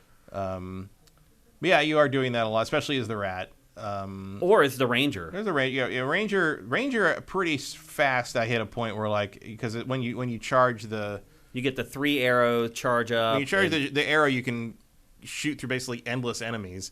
And it poisons them if you hit them like 3 times. So like there were very few things that could get to me after a couple of upgrades of those abilities. And the upgrades do feel pretty substantial. Like you notice it. Like, the progress is definitely there. Well, it's like the charge shot in the ranger goes from 1 arrow to 3. Mm-hmm. Yeah, like they're big differences when you level up. It makes a difference. It's not like, oh, I got one more point. It's like 2% damage bonus. It's like, it's like it really is. That happens too, actually, though. It does, but like because you do level up the character as well. Oh, the leveling up the character is just okay. It's 50 more hit points. It's like okay, but then the hit points vary by character, so you got to decide who to use. Yep. But no, in general, like I've found every character pretty useful once you get used to how it kind of works. Some of them are sort of like the egg is mostly there to do. Special, like you put them in a nest and like gives you like a fast travel kind of thing. Like there's a horse that seems to be the purpose of the horse so far seems to just be to fall in love with another horse. Certainly, I would not want to try to use the horse in combat because it can only attack backwards. Yeah, but like stuff like that. And it is kind of an open world game in the overworld. Yeah. And as Matt said, there is fast travel. There's pads that you can jump on and you can warp around. Yeah, there's warp and stuff. It's they don't make you go back through the whole dungeon. So and like you find all these towns. Exploration is pretty interesting, and they mark early on when you get a bunch of quests, they mark off these things that are very far away, and so they're like, oh, go on and explore, go figure out how to get there, and that's cool. I like that. I always like that part of like Zelda style games is like go out there and figure out what you can find and how you can get to places. And you can see there in that footage, like you choose when to level up. Yeah. It just doesn't happen automatically. You have to go, and they had to keep reminding me. I kept forgetting. You got to turn in the quests as soon as they happen, because some of the quests do not continue counting. Right. Once you've completed, you have to, because they'll create subsequent quests, especially the infinite quests, like kill this many enemies. Like they do not keep counting once you've completed. You have to turn that one in, and then they start counting again from 0. It took me a while to get into the habit of doing that. Because most games don't do that. Right. And there's something I found a dungeon that was recommended level 9,999. Really? Which I did not go into. I would have gone in just for giggles. But no, I like it a lot so far. I do feel like it. I'm on like hour 5. I feel like somewhere around hour 10, I might start to get a little tired of it. I'll be honest with you. It kind of wore thin for me pretty quick. There's not a lot of nuance to the gameplay.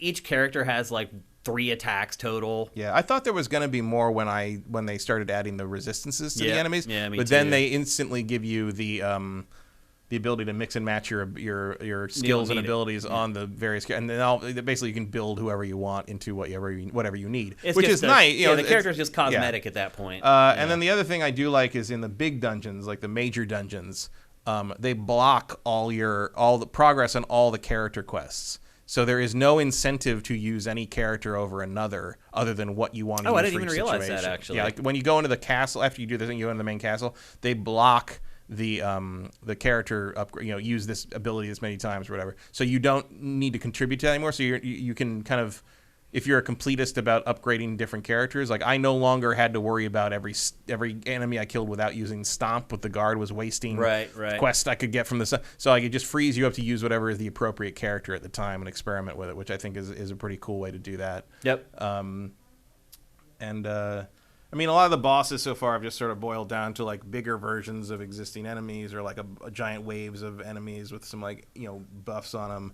Or like an enemy that was introduced in that dungeon. Now there's 3 of them. Yeah, they're trying to fight at once. But I also like that. Like there's a weird like kind of cosmic eldritch horror like flavor to it that I enjoy. There's a bullet hell element to it. Yeah, there's that too. Yeah.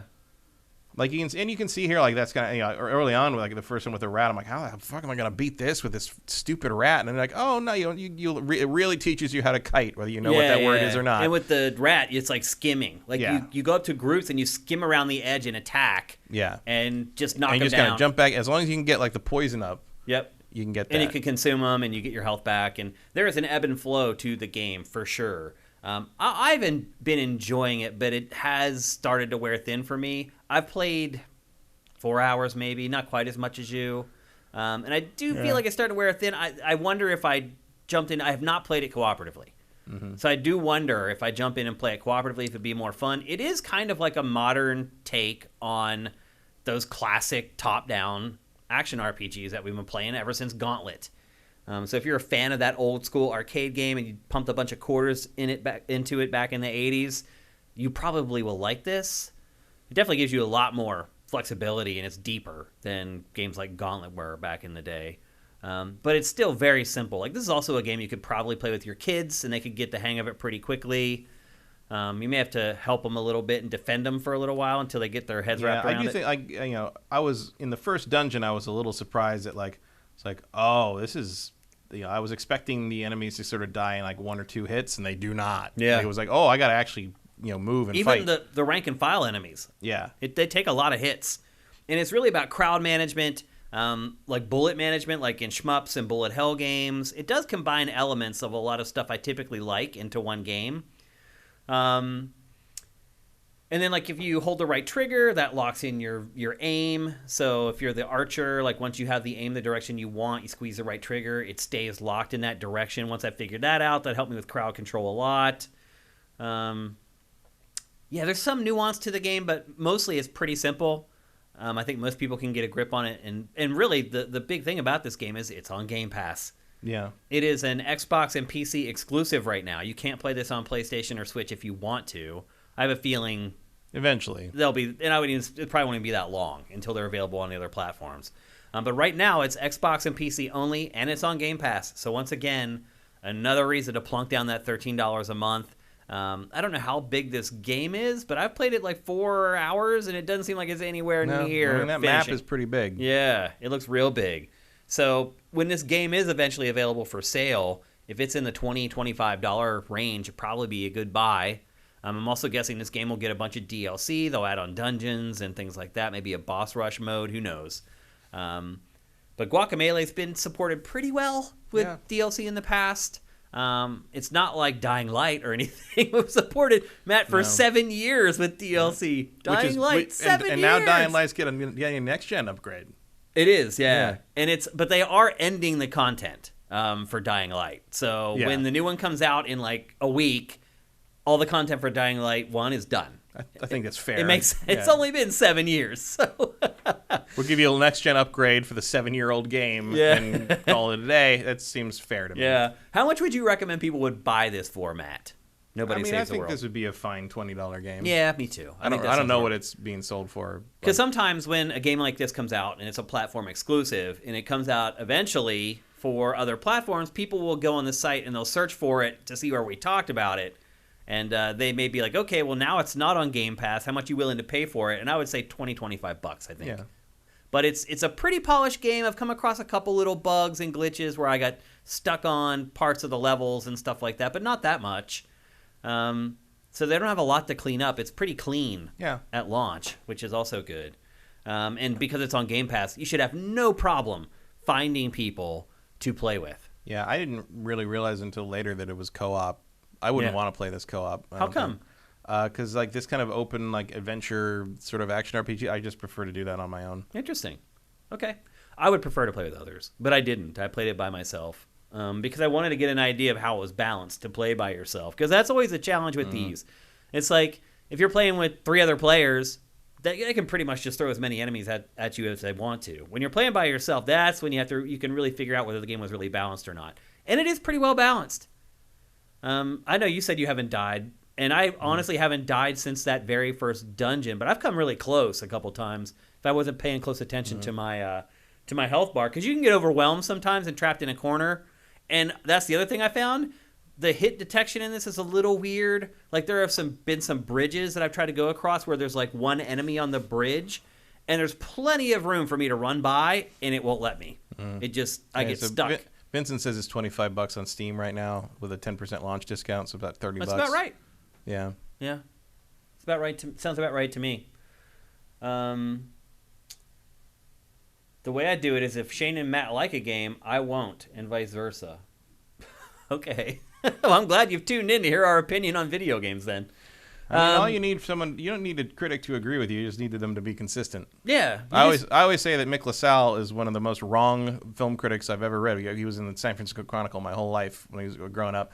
And if every time he hated a movie, I'm like, let's go see it. Like, guaranteed. You do. That's true. The most important part of being a critic is being consistent and establishing what you enjoy or don't enjoy and sticking to it so people can rely on that. If Sneaky knows that his tastes are polar opposite ours, that is still a valuable piece of information to him. Yeah, because if we like it, he's going to hate it. And if we hate it, he's going to like it. So you can still glean value out of our show here, even if you think we're insane. But as long as we're consistently insane, it's all good. That's what it comes down to. So there you go. That's Nobody Saves the World from the Guacamelee team. I would argue, too, if you like Guacamelee, you probably will like this. Yeah, the tone is pretty similar. It's the same, really. And so if you like the humor and the kind of tongue-in-cheek tone of Guacamelee, you're probably going to like the tone of this game. Oh, there is a problem. Vincent says that with co-op, only one player makes progress because it's in their game. Oh, screw that. Yeah, so no. Then don't play co-op. Not doing that. I wish I had tried it now, because I would have tried it for 5 minutes and come in here and said, don't even bother. That sucks. But that is always a problem. It's not just this game. That is a problem with cooperative games in general, is getting any kind of progression out of your playtime and trying to figure out, okay, who's actually the host? You don't know sometimes. You just join a game and it's like you don't know the person who's actually the quote-unquote host in the game. I will not play a cooperative game if I don't get some sort of progression. I would hope you at least get to keep your level up or if you unlock new forms while you're playing with somebody else, do those just go away? I would think. I mean, I assume he means like world progress in the quest. Like you've completed that quest or not? Progress in the dungeons or whatever. That still sucks. Yeah, it sucks. That's something that developers can work on here over the next 4 or 5 years. If they're going to give us so many cooperative games, they need to figure out how the progression works, so that when you play with someone you're a clone of the host player. That's even worse. Oh, that's worse. Yeah, no regrets not playing co-op. Stay away from that one, people. But if you want to play a good isometric action RPG by yourself, and I know you like it that way, Matt. I don't. I do like to play these games with somebody else, and it's just been that way ever since Gauntlet in the arcades back in the day. Yeah, see, I came at this more of from a Zelda angle. Okay. Which I've always played alone. Right. Except for Four Swords. Yeah. Which was brilliant. They did a really good job bringing other characters into Four Swords. But anyway, I enjoyed it. I thought it was a good game. It's quirky. It's clever. A little rote. They don't really inject a whole lot of creativity into the template. But, I've played a ton of these games. A lot of people haven't. So a lot of people aren't kind of burnt out on the concepts like I may be after all the years that I've been playing. Sneaky clarifies, I wasn't knocking Shane or Matt. I was saying from past times, every game I've picked up, they liked, I didn't, and vice versa. Yeah, I mean that's accurate from what we've seen. I think Yeah. Sneaky is our resident Final Fantasy remake and Quantic Dream fan, which So I could see why we would clash heads. Yeah. We would butt heads on stuff a little bit. He seems very Japanese centric. No. Sneaky? He's never played a JRPG except for Final Fantasy VII Remake. Really? That's what he said. Wow. Well, I didn't see that. Which, by the way, Interesting. I have a hard time calling Final Fantasy VII Remake a JRPG. Yeah, it's really like not. it's really just an action game Yeah. that sort of has some RPG That was stuff based on it. sprinkled in it. JRPG. So you're in a clear, Sneaky. You still haven't played one.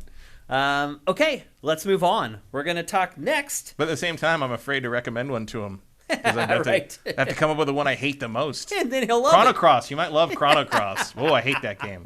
That's true. You were slagging on Chrono Cross about a month and a half ago, Oh, 2 months yeah. ago, I think. Yeah. That's why I love the characters. I can't even parse that sentence. Love He the loved the characters Love the in characters Remake? in Final Fantasy VII Remake. I don't. Okay. Whew. All right. I'm trying to think of games that we really liked recently that he didn't. So you didn't like Ratchet and Clank Rift Apart? He didn't want to play that at all. No. You didn't like It Takes Two? I don't remember what he said about that. Wow. Okay. Well, to each their own, I guess. No, he was very vocal about like Ratchet and Clank had no appeal to him whatsoever. No, that's Like why they make he games wasn't for lying. everybody. Like he was. I mean, yeah. Like I absolutely believe him. Like Yeah. I don't think he's making it up. No, going full opposite land with us. Which Different is, again, opinions is what makes the entirely world go fine. around. And I'm glad that they make games that you like too, and they make games that we like. So Yeah, well, that's the genius of having an industry this broad. that's the beauty of the industry blowing up. Because back in There's the something for everyone. N64 PlayStation era, it was hard sometimes if you had very niche-y taste to find something that you would like. So, Or even not to that- hear about And I'm it. not saying that you're niche-y or we're niche-y, but it's just generally there wasn't as much variety back then. And now there's enough games to satisfy pretty much everybody. And that's what's so great about the industry growing and thriving.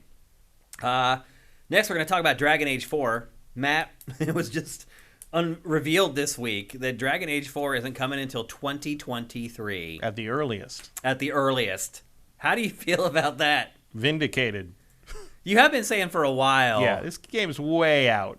Why Way is out. it so far out? I don't know, because they got to make it good, and Now, the new CEO Dragon Age has never been good before, so they got to reinvent everything from the ground up. That would be my theory. Now, I'll say this. The CEO of BioWare just recently released a statement, I think it was a week and a half ago, where he said that they are very concerned about this game, that they know that it's basically their reputation on the line here at BioWare after Anthem. And, It's the only one left you haven't fucked up. yeah. Andromeda already happened, so this one's still left. I mean, look, I think Dragon Age Origins is absolute garbage. I think Inquisition is pretty good, and I think 2 is the best thing they've attempted to do, but it was marred by all kinds of weird technical problems and creative decisions that don't make any sense, like using only 2 maps for all the dungeons, just closing and opening different doors. And it's like, okay, at a certain point, boys, I am very aware I've been in this room 14 times at this point. But like, I appreciate what they're going for there. But I think Dragon Age has been mostly an unsuccessful series in terms of trying to accomplish what they've been trying to accomplish. Financially, it's been pretty Financially, it's been successful. fine, Yeah. sure. But I think Dragon Age, I think, is one of the most overrated things BioWare's ever done. I know there's people that just absolutely adore Dragon Age Origins. I don't get it at all. Like, I think you might as well. It's like someone just like stirred. It's like someone ripped up Lord of the Rings, stirred it in a pot for a while, and like dumped it out of my head. Like, that's basically what Dragon Age felt like to me.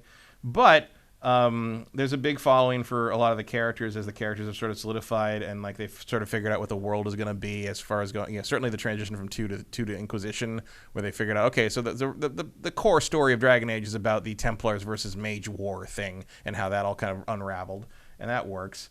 And the characters have big followings. There's a huge female fandom for this a lot of it comes out of the dating thing. A lot of it comes out of it. Why are there cars? Oh, this is a trailer that EA put out where they showed off Dragon Age for the first time. I was like, if this is in Dragon Age 4, we're in trouble. Yeah, I Like, can scrub through it I don't here. think this is what we're looking for in Dragon Age 4. Here it is. Although, no one would see it coming, right? Like, so everybody starts to face off, and then everybody jumps in their modified cars and just becomes Fast and the Furious. Fast and Furious That would be Inquisition. a game that I would play, Matt. Yeah. I'll be honest with you. I would play that game. Lives his life a quarter spell at a time. We need more video games that were designed like with the refrigerator magnets that have the words on them, where you just shuffle them up and throw them against the fridge. I think that's literally how they wrote the world book for Dragon Age. They just threw Tolkien magnetic poetry at the fridge, and it's like, oh, the elves are discriminated against in this one. Ooh, it's original. Yeah, it's just like, bleh. Yeah. But yeah, I think they do need to hit this one out of the park just to prove to everybody that BioWare still can do BioWare. Well, I remember Dragon Age Origins. When did that come out? Was that 2008? Yeah, I remember Miguel Lopez reviewed that for Game Trailers, and I was really busy at the time. I did not have much time to play it. I had only played the first few hours, and I remember he sent me the review for that in an email, and I looked at the score, and my eyeballs almost popped out of my head. I was like, wait a minute, dude. I was like, I've only played the first handful of hours of this, but this is not what I played was not up to this score. I had the same reaction to our review. I was like, are you out of your mind? And I actually argued about it for a while and lost that argument. I actually gave in to the argument eventually because he had very compelling, and look, he had played it for 50 hours, and I had played 4. And I was like, I am not qualified to tell you you're wrong. I had played more like 20, and I was like, your arguments are very compelling if they were based in reality, but they're not, because this game is basically a mod for KOTOR. Yeah. And it's not a good one. Yeah. A lot of people loved it though. Yeah, I don't get it. I don't know. Maybe I've played too many Western fantasy things and been like, this is basically reheated leftovers, especially the first one. The world and the story kind of gains its identity more as you go through the series, and by Inquisition, it's definitely its own thing. Yeah. But the first game, and that's what we're seeing right now. The first game is it couldn't be more generic. You could pull any fantasy novel off of a shelf in a bookstore and get something 10 times more interesting than the world that's depicted in Dragon Age Origins. I don't get the love for that game at all. I didn't get it either, but at the end I was like, I cannot argue against you. I've played it 4 hours, you played it for 50. So and again, in the end, trust you on this one. In preparation for Inquisition, I did go back and get all the achievements in Dragon Age Origins and Dragon Age 2, which meant replaying those games at least 3 times each. Yeah. So I have played Dragon Age Origins to absolute completion. I've probably put almost 200 hours into it, most of it out of spite. And my opinion on that has not changed. They are a bad game. That is a bad game. Okay. Anyway, do you think there's really that much excitement for this game? It doesn't. There is definite excitement for it among the fans of the franchise. Right. Yes. But I just mean in general, because I look at the data. I think on there's general Sifted, awareness. its page that doesn't do a lot. No, of traffic. because there's nothing to fucking look at. Yeah. There's once it gets going and we start seeing gameplay videos and start getting an idea of what this is and when the thing. I mean, there's no reason to care yet. At least it's a year and a half away. Yeah, and we all know that they really mean 2024, right? Yeah. That's why I'm not all that surprised to get this news, because we haven't seen anything of it. Been a while. Just these little in-engine shots, but no gameplay, no nothing. Yeah, I mean, look, I think this game and the new Mass Effect are sort of this is BioWare's got to show that they still got it in some capacity, and the fact that people keep leaving this project doesn't really give you a lot of confidence. It doesn't. Right? Yeah. Because the senior creative director just left in November. Mm-hmm. I mean, to be fair, it's been how many years? I can see why someone would want to move on. It's been 3.5 years since it was announced. Yeah. And still all we have. So it's got to have been before that. They were working on some pre-production and stuff. And you're right. Imagine working on that for 4 years, and you're like, we're 2 years away? See ya. Yeah, I mean, I'm interested to see where they go with it, but what are you doing?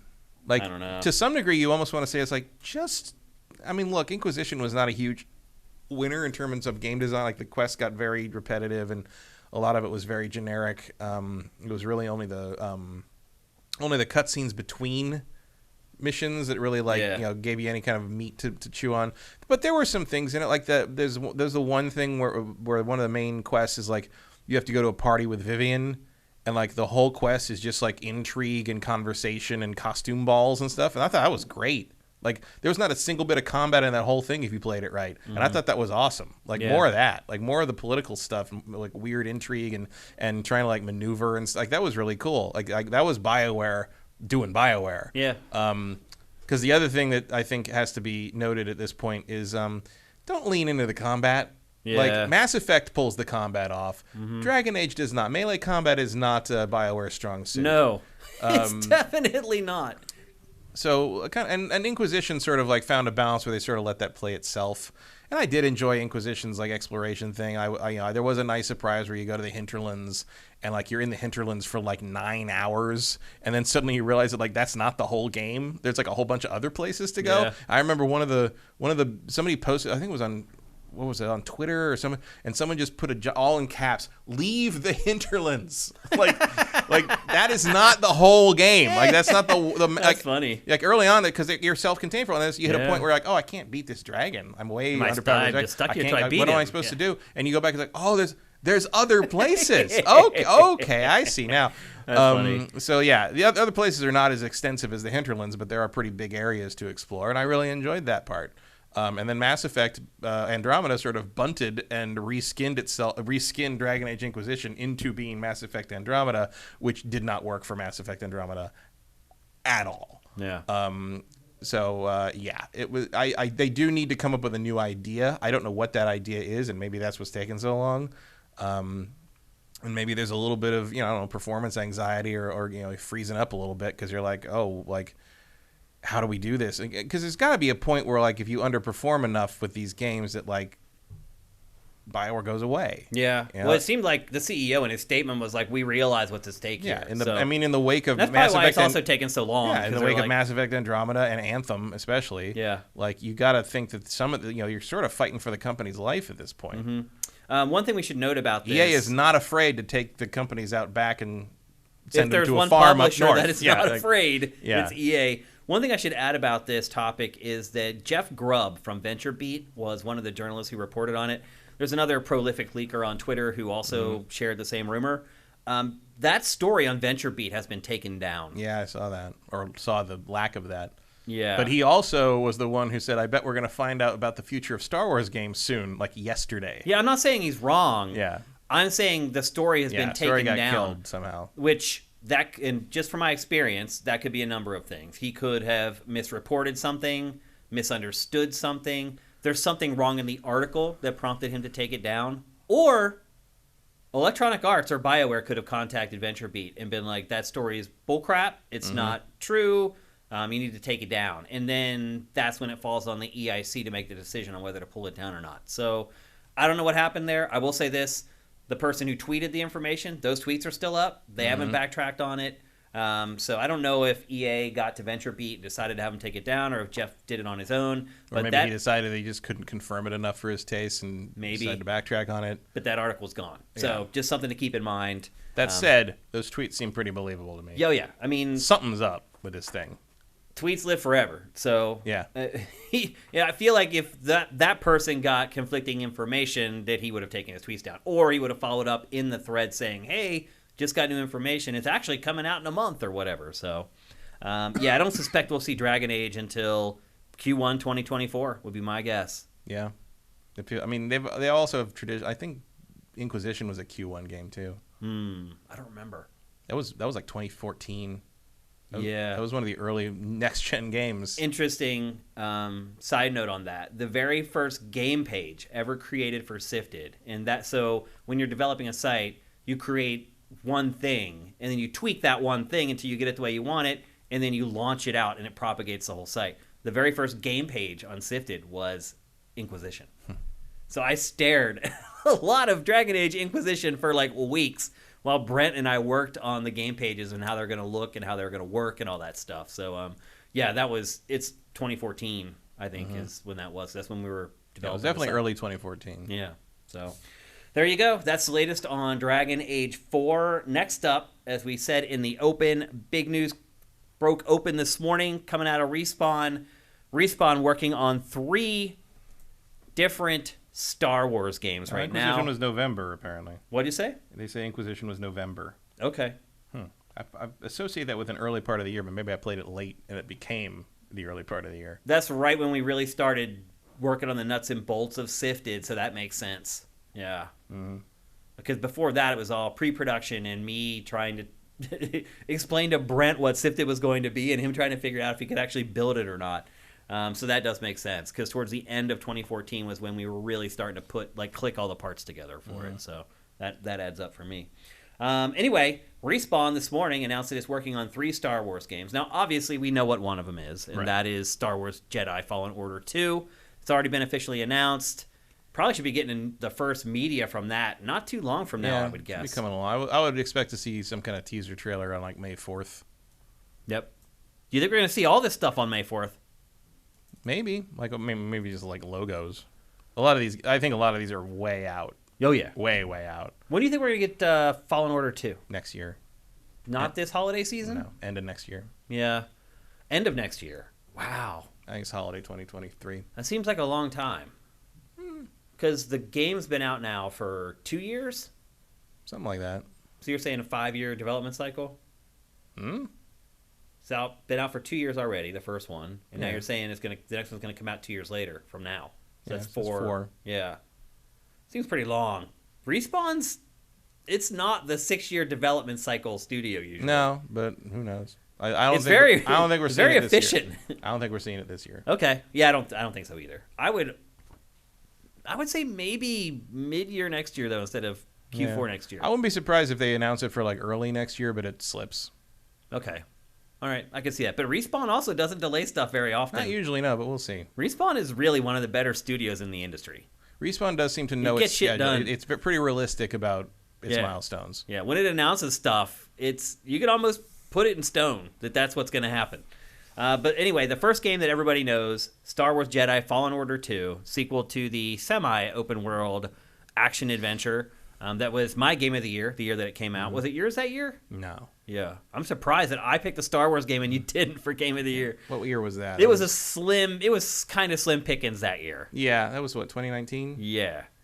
Yeah, there weren't any there was like 3 or 4 games that were all kind of banging around up there for the award from me. And I went with I can't remember what I picked that year. It was not that. But what I'm getting at is that it's a really good game. And if you haven't played it yet, you should. And according to Matt, you're going to have plenty of time to do that before the sequel comes out. Yeah, I think you're good. Yeah. And it's not that long. I think I finished it in 24 hours or something roughly like that. Mm-hmm. It's not like gigantic or anything. But it's still worth your money. Sekiro. That was my Oh, you're confusing it with Sekiro.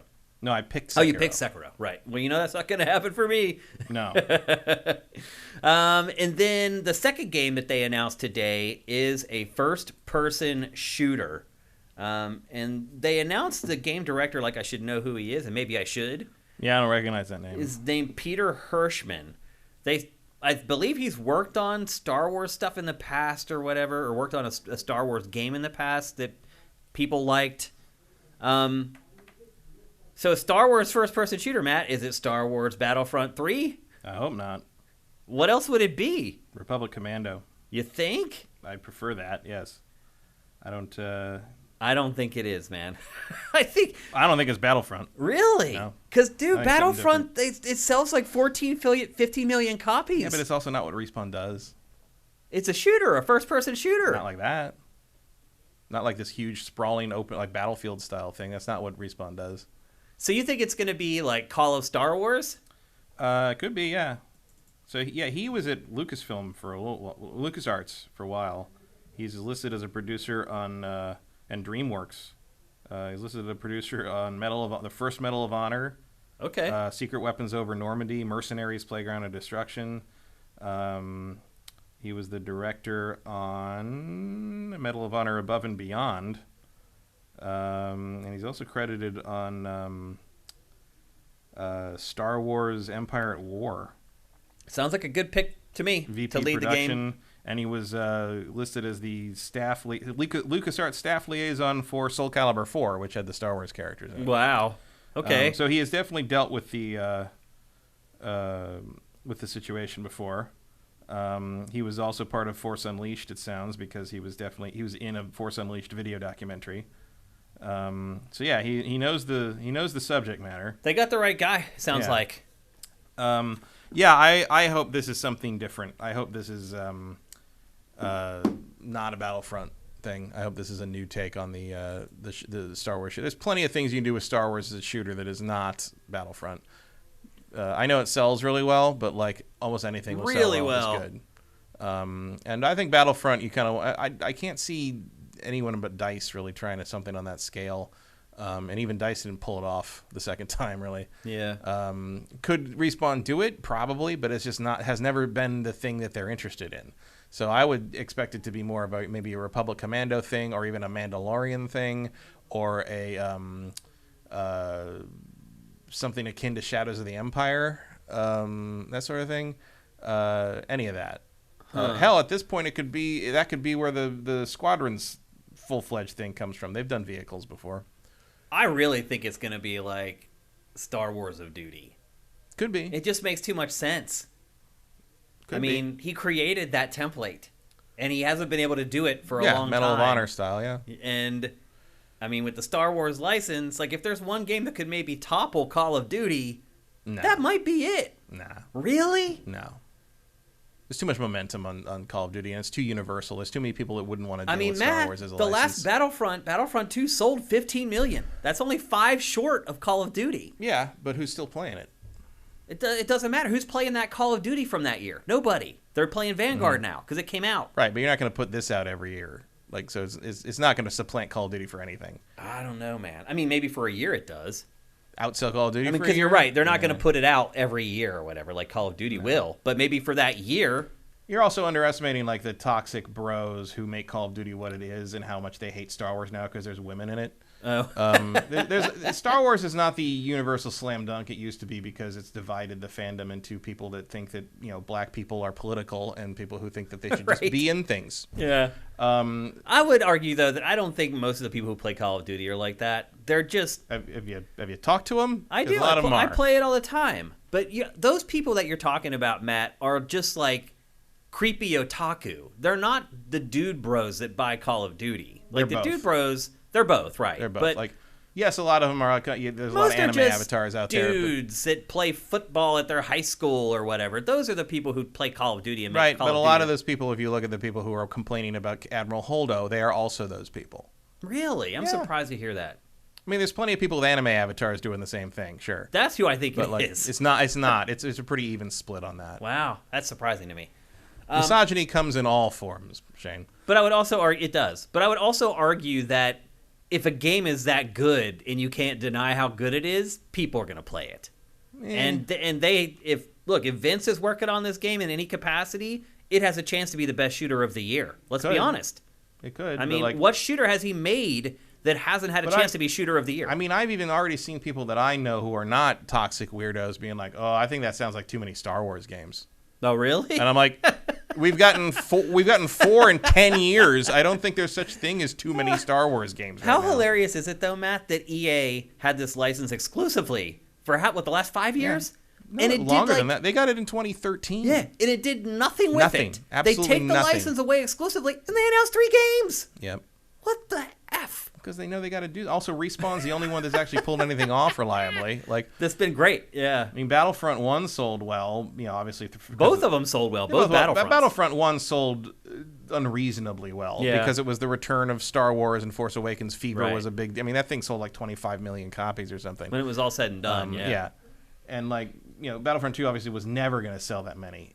People were like, "Oh, see, the microtransactions made it tank." Okay, 10 million copies sold is not tanked. Yeah. And it was never going to sell Battlefront 1 numbers because the zeitgeist just wasn't there for it. Mm-hmm. Even though Battlefront 2 was largely a better game than Battlefront 1. Mm-hmm. It had issues at launch, though. Of course it did. But it's still better overall. Well, they both had issues at launch. Yeah. And they're good. I like them, but I've just... that's enough. I don't need any more Battlefront for a while. It's been a couple years now. Yeah, it's still good. It's still all right. No worries. So Battlefront is it's like Battlefield. Yeah, Star Wars Battlefield. Yeah. That's what it started as with open, Pandemic. Bigger teams. Yeah, it's always been a Battlefield clone, even going back to the Pandemic versions. And so I think a Star Wars more closely allied with Call of Duty would be even bigger than that. Right, and that's what Republic Commando is. Yeah. Not necessarily... Republic Commando had the 4-man squad sort of swap between them mechanic, which is not necessarily... But, yeah, like if you're going to do that, you are either a rebel soldier or a stormtrooper. I think it's easier to do a Clone Wars era thing with that because you're fighting robots, which means you're not going to have an M rating for shooting organic creatures. You're robots and monsters, basically, like Trandoshans or whatever. And that way, having them be the Republic soldiers kind of gets you away from the whole the Empire is Nazis thing, right? Because otherwise you're putting the player on the side of the Nazis, which even Call of Duty has never tried to do in the campaign. So, yep, not yet. So anyway, those are the first 2 games: Jedi Fallen Order, and then a brand new shooter from Respawn. And then the third game is, we'll let the police chopper fly overhead. Hopefully, it doesn't land here in our parking lot right behind me. I don't think there's room for that. That was really low. Felt it in my heart a little bit. And then the third game is a turn-based strategy game based on Star Wars, and the studio that is working on that is called Bit Reactor. It's a brand new studio made up of former XCOM developers. So basically, we're going to get Star Wars XCOM from Respawn. How do you think that's going to go over? I mean, I can see that. Like, that seems like a pretty easy, translation to like a Rebels versus Empire thing.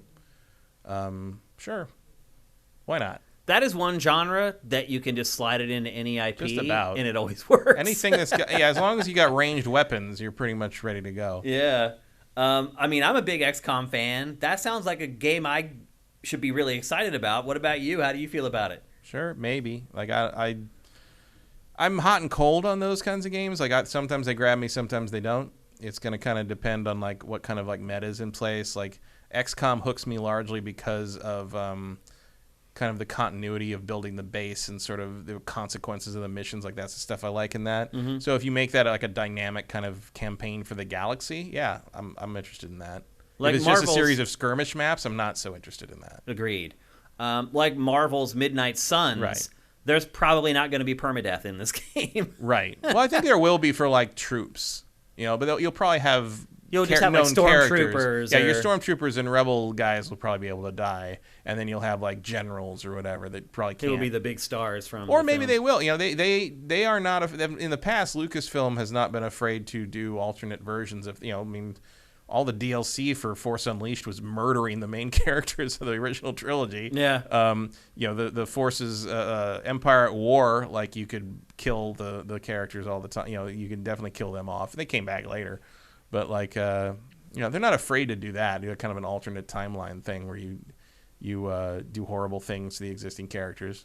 So I could see that, and that would ratchet the tension up. Like losing Luke Skywalker is probably a good reason to reload your save, right? Yeah. Yeah, and the plot template for these games generally, where you're part of this elite squad and you're trying to spread your influence and you're building a base and all that stuff will work with Star Wars. It just snaps right into place. So I think the IP is a good match for the genre. Yeah. In general, they can do it with Gears of War.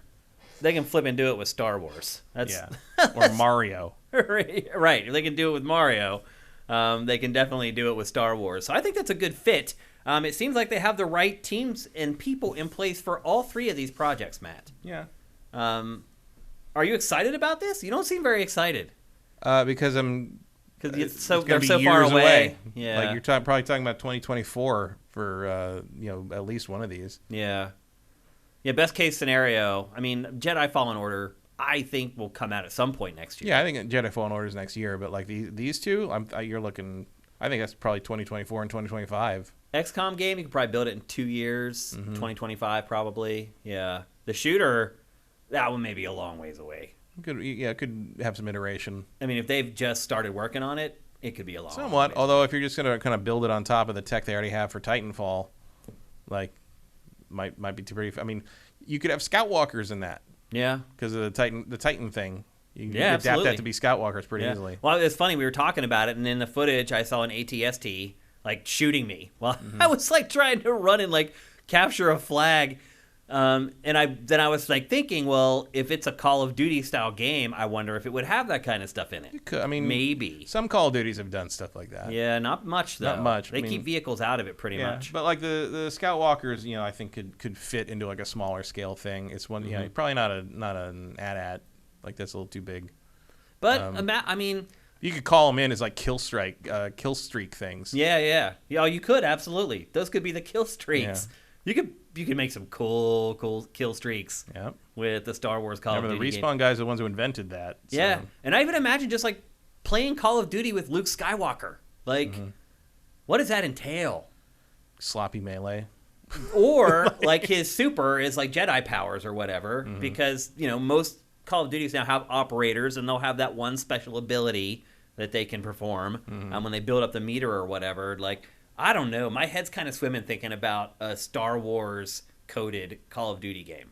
Yeah, it kind of depends where they want to set it. I mean, I imagine you're going to do some kind of like galactic Civil War thing, which is sort of like the most popular era. Yeah, I don't know. Like, there's a lot of different ways you could go with it. You could either do that, which is sort of the most universally popular thing. You could do set it more during the current Disney Plus shows, which is like post Return of the Jedi, to cash in a kind of the current, zeitgeist, what everybody's watching. Yeah. I don't know. You could do it. You could do a Clone Wars era thing because that's pretty popular with the 30-something set because they grew up with the prequels. Oh, I didn't tell you, Matt. They're not going to be set during the sequels. I can pretty much guarantee that. That's not going to happen. While I was home for the holidays, and because I had nothing to do, I watched the Clone Wars. Wow. Yeah. Wow. Good show. I can't believe I waited so long to watch it. Yeah. Rebels is better. It's amazing. I watched some of that too. Yeah. I hung out with one of my big Star Wars buddies from way back in the day. We collected Star Wars figurines together, like in the 70s and 80s. And he's a huge Star Wars fan. And so I sat down and watched them with him. And yeah, it was all that. If you haven't watched it yet, Clone Wars, amazing. And you have those moments where you're like, who is this for? I know. Like you're making this cartoon for getting like people just getting executed on stairways. Yeah, but it's like the best Star Wars. Yeah, it's like, great. And it's a cartoon. I mean, that's Filoni. That's Dave Filoni. That's the guy who made Mandalorian. Now, like I should have mentioned that before. That guy, really good. That guy knows Star Wars like nobody else. Yep. But anyway, to sum things up, I'm excited for all three of these games. Like incredibly they're excited. all good ideas. I'm excited. They have the right people in place. They have the right team there to help build it. They've proven that they can handle pretty much all these genres, except for the strategy stuff. Probably not going to do it in Frostbite, so that's even better. Yeah. And even though they haven't done a strategy game before, that's okay. They have this other studio that's done 5 of the best that have ever been made. So I think this looks good for the future of Star Wars games. Yeah. I don't know why it wasn't the plan 7 years ago. I don't know why this didn't happen a long time ago, but better late than never. I guess. That's the way I look at it. Now that they got competition. Yeah. That's really the problem, isn't it? EA doesn't have competition. It just doesn't do anything. Right. Yeah, because now Ubisoft Madden is making a Star Wars game. There's all these other companies that are working on stuff. So now they got to deliver. That whip got cracked. Yeah. Now you got to earn the right to keep doing that. And Respawn clearly likes doing them. Yeah. So they're like, yeah, we're going to do a bunch of Star Wars stuff. Yeah. Yep. And I'm sure Lucasfilm is happy with that because they're the ones who made a good Star Wars game. Right. And disproved that whole thing about like, oh, nobody wants single player games. Mm-hmm. You absolute Muppets. What are you talking about? Yep. Okay. It's time to move on to our last topic for today's episode. Before January's over, and this is our last episode of January. Today's the 25th, so next week's show will be just a couple days before my birthday. That's exciting. Before January is over, we want to put the final cap on 2021 before it's too late and it seems absurd to do it. And this week, excuse me, MPD released the top 20 selling games from 2021. And I have to admit, I was unpleasantly surprised by this list, Matt. Let me actually bring it up here on screen for people so they can see it while we discuss it. And we'll switch over here so you guys can see it.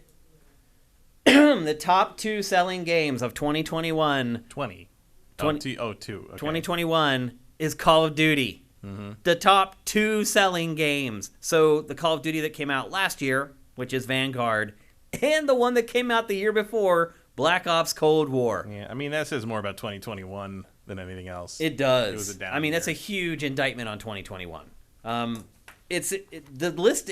The whole list though is like this. Although I will say, number 4, you got Pokemon Brilliant Diamond and Shining Pearl, and that does not include digital sales. I bet if you include digital sales, that thing jumps a couple spots. Maybe a couple spots. Yeah. Well, I don't. You think it tops? I bet Black it tops Ops Cold Black War? Ops. Yeah, I think Diamond and Pearl tops Black Ops if you include digital. You got to realize you're only losing the first month of sales for Black Ops Cold War, and it sold 20-some million. Mm-hmm. So I think Pokemon. Yeah, I'm going to say you're losing about a third of the sales on Pokemon by not including digital. I think it has a shot.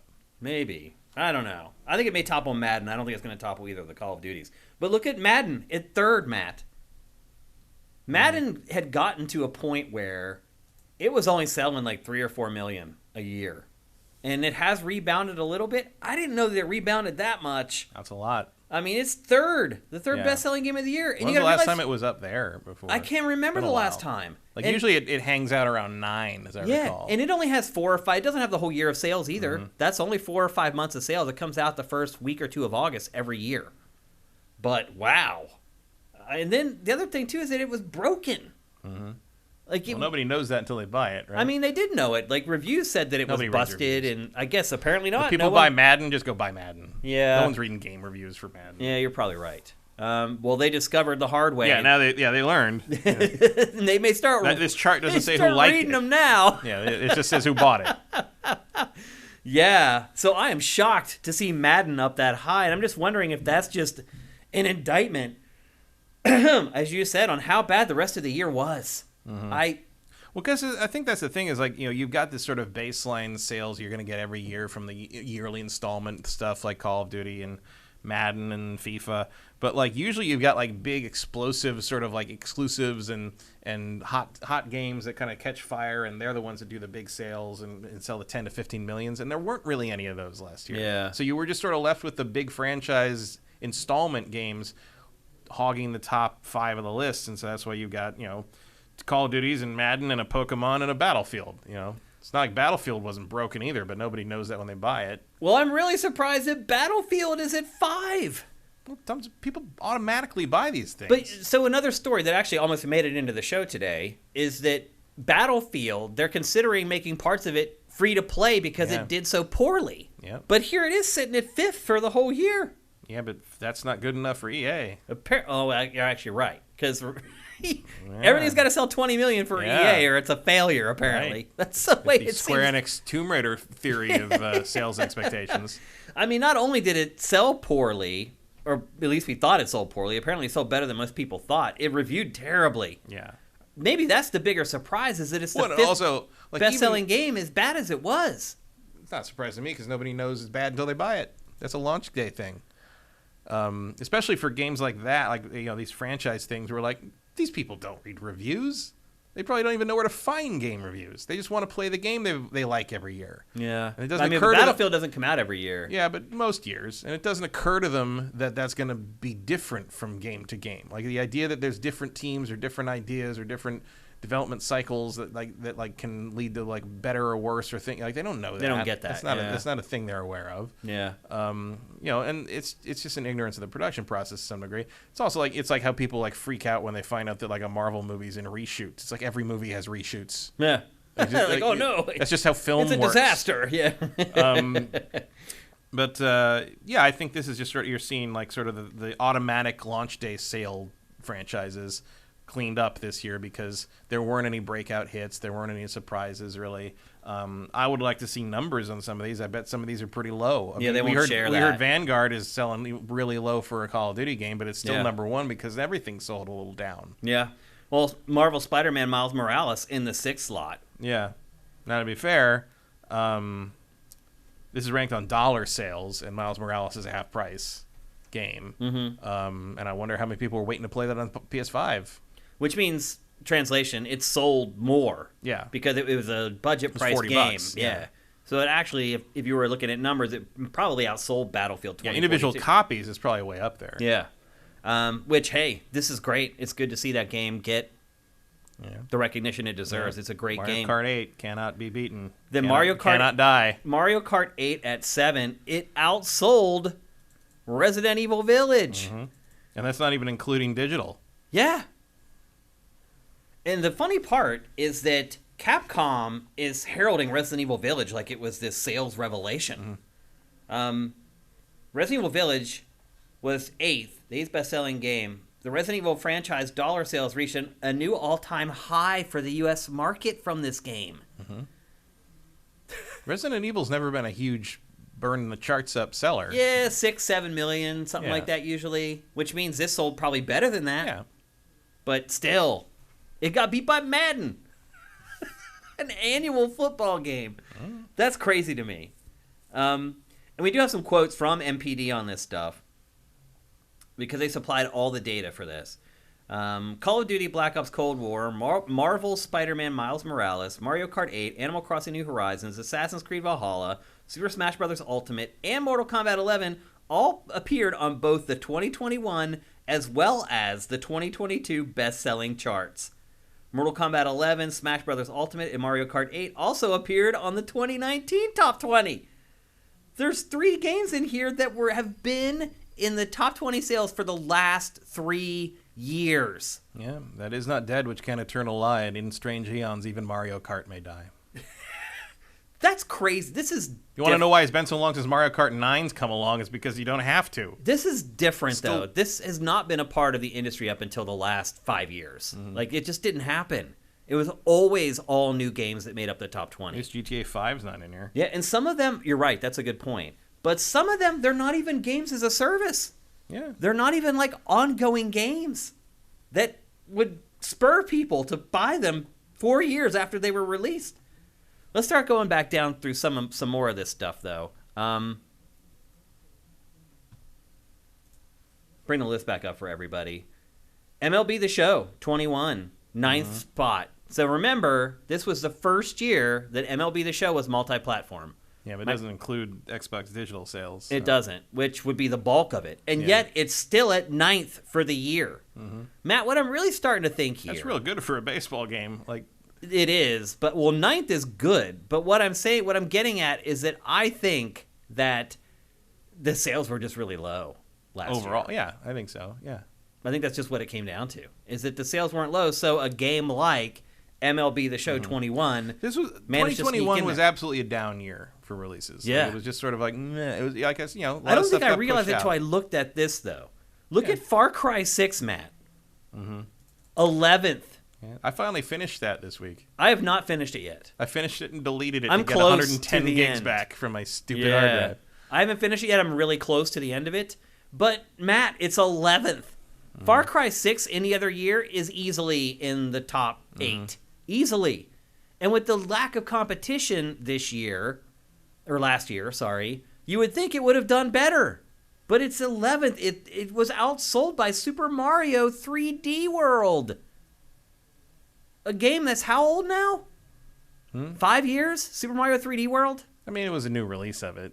Right, but it's still the same Wii U game that they re-released. Yeah, but it had the Bowser's Fury in it. That'll get the Nintendo fans riled up. Far Cry was outsold by MLB The Show. Yep. And it's multi-platform. It's not on just one platform. I think Far Cry is starting to hit a saturation point. Apparently. So. I mean, what do you think Ubi does with it now? Also, I don't think the setting was that compelling. Me either. Like I don't think that really. I don't think you see the Cuba setting and really like get excited about it. I had fun with the game, but it was the least excited I was to play a Far Cry before I played it, maybe ever. Yeah, I mean I liked it better than 5 for sure, but 5's setting was more interesting to me before I played it. What happens to Far Cry now? This is a failure. There's no other way to put it. I don't know. I mean, I think they go again. Also, there is a post-credits tease in Far Cry 6 that may indicate where they're going next. Does it seem exciting? I liked it. Okay. Better than this? Better than Cuba? Yeah, I mean, it doesn't indicate where they'd go, location-wise, but there's a hint at like what they might be doing next. Okay. And I'm like, oh, okay, if you do that, I might be in. And then getting towards the bottom of the list here. The only thing left for Far Cry is to go to Mars. They actually did that already in 5. Yeah. It was one of the DLCs. That's right. And then getting towards the bottom of this list, Jesse, you have more old games. Animal Crossing New Horizons, NBA 2K22, Minecraft is 15, evergreen. Minecraft is there. Valhalla, Assassin's Creed Valhalla, Super Smash Bros. Ultimate, Mortal Kombat 11, and then 18th and 20th respectively, you have Back 4 Blood and Forza Horizon 5. Yeah, I mean, that's pretty good for Forza Horizon 5 considering Game Pass. Yes. That was my first thought. The other first thought I had is Back 4 Blood sold better than I thought. Well, now that I think about the games that are on here, I'm wondering if it did in fact sell better than I thought. Yeah, I mean, I think this is all relative. Yeah, I think these numbers are just low in general. And since they don't give you the numbers, you don't have a frame of reference to look at. So I did go through. This article also has all the platform-specific top 20s. So I went through those. I'm not going to put them all up on the screen. I'm not going to bore you with that. But I went through them, and Wow, is Mortal Kombat 11 it's insane. got legs. I know. It's insane. But I did find some anomalies that kind of stood out for me on the specific platform top 20s. Also, Mortal Kombat 11 being, if it's by dollar sales, Mortal Kombat 11's been on sale for like $10 like a bunch of times last. So that's a lot of copies. That's a lot of copies to sell. Yep. And actually, one thing I do want to mention before we move on is that one thing that makes me really sad is that It Takes Two tanked. Yeah, not on here. It's not in the top 20 at all. The only way I saw it is I found it was 20th on the Xbox charts. And that's the only... And I was like, oh, that's right. Yeah. It tanked. Game of the year. Tanked. That doesn't happen very often. Did you ever see a commercial for it? No. What a failure. The marketing. Yep. Wow. EA didn't put any muscle behind that That's stuff. terrible. And it didn't need to put muscle behind anything last year. Nope. What's it doing with all this marketing money? Trying to figure out how to make money on mobile because they're terrible at it would be my guess. They're trying to figure out how to do NFTs in Madden. That's a travesty. You're right. That's a travesty, though, that this game sold that poorly. Yeah. I mean, it's game of the year for some people. It's certainly in the conversation. It was close for me. I mean, it won at the Game Awards. Yeah. And it was definitely in consideration for me as Game of the Year. I've never seen a Game of the Year sell that poorly. Ever. It's awful. Here's some things that I plucked out of when I was looking at the individual platform charts. So for Switch, Pokemon Diamond and Pearl remake, first on Switch, fourth in the top 20. Monster Hunter Rise, 6th on the Switch chart, not in the top 20. Metroid Dread, 11th on the Switch chart, not in the top 20. New Pokemon Snap, 13th on the Switch chart, not in the top 20.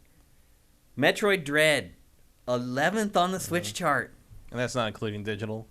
No. Yeah. That's... I mean, none of these games were. Yeah, I mean, it's probably the best-selling Metroid game, still. You think? I mean, all it'd have to do is sell 5 million copies, basically. Yeah. I mean, ultimately, I believe Metroid Prime sold more than that over its lifetime. But in terms of like a 2D Metroid, that has to be the top-selling 2D Probably. Metroid game. Yeah, I would guess that as well. Monster Hunter Rise, 6th on Switch, and didn't chart in the top 20. That's insane. Capcom, there's no way Capcom will ever make another exclusive Switch Monster Hunter after this. There's no way. Where's Ratchet? I'm getting to it. Let's move to PlayStation. Spider-Man Miles Morales, 4th on the PlayStation chart, 6th in the top 20, as we saw earlier. MLB The Show, 5th on the PlayStation chart, 9th in the top 20, as we saw earlier. Ghost of Tsushima, 8th on the PlayStation chart. Ratchet & Clank Rift Apart, 11th on PlayStation, not in the top 20. How many PlayStation 5s are out there now? 15? 10 million? I don't know. I have to look that up. You would think it would have sold better than 11th on PlayStation is what I'm getting at. That's not good at all. But nothing too peculiar there other than Ratchet. 10 million as of end of December. Okay. So if you sell to 25% of the install base, you're still only at 2.5 million. That probably makes sense. I think Ratchet's going to be a slow burn. Yeah, it'll keep selling if people get PS5s, for sure. Moving on to Xbox. But if anything we learned from that movie is that apparently it does not really have mainstream potential. Yeah, that's a good point. Nobody cared. Yeah. Moving on to Xbox. Now, obviously, Xbox is a whole different animal because it doesn't really sell packaged games anymore. Forza Horizon 5 was in the top 20, but it was 6th on Xbox. Way down at 6th. which is crazy. Halo Infinite was 7th on the Xbox charts, also not in the top 20, which, I mean, who buys Microsoft games anymore? Right. I mean, And I was even surprised. on top of that, you're dealing with, like there's so many PS4s out there. Yeah, that's why I was surprised that Forza Horizon 5 made the top 20. I mean, it was 20th, but still it made it. Enough people bought box copies of that to get it inside the top 20 for 2021. And digital. It looks like that includes digital. Yeah. Yep. And then finally, Guardians of the Galaxy finished at 18th on the year. Is it going to get a sequel? I feel like that's a coin flip. Probably not. Probably not. Because if you're looking at 18th in a really bad year for sales... Yeah, not great. The only thing that could really get it a sequel, I think, is the fact that it was in the the awards conversation so often. Yeah, there's a prestige element to it. I mean, my guess is looking at all the other numbers and knowing a couple numbers for reference, I would guess it sold probably 2 million copies. That'd be my guess for Forza Horizon 5, and it finished just ahead of Forza Horizon 5. Maybe. I mean, I think it's more than because like Metroid Dread is in the 2.83 million range. So if it didn't make the top 20, you're at least selling more than that. Oh, okay. I had not seen the other data for Metroid Dread. I don't remember if that includes digital or not. Yeah. But like, yeah. So if you're out doing Metroid Dread, you're definitely in the 3 million range. I don't know how that compares, platform to platform with Guardians. Well, it's Square Enix game, so they're not going to be happy with that. No, like they are expecting. I mean, who knows what they're happy with at this point? Yeah, They're usually a lot more. You think Stranger in Paradise is going to clean up like that? I think right now Square Enix thinks it will, but I think they're good wrong. luck. Yeah, I think they're crazy. We'll see though. You never know. I've been surprised before. But of all that, the biggest thing to me was It Takes Two. Just tanking. It's discouraging. If you're someone like me who likes creativity and innovation in games, and I place an emphasis on it, I know you're kind of the opposite.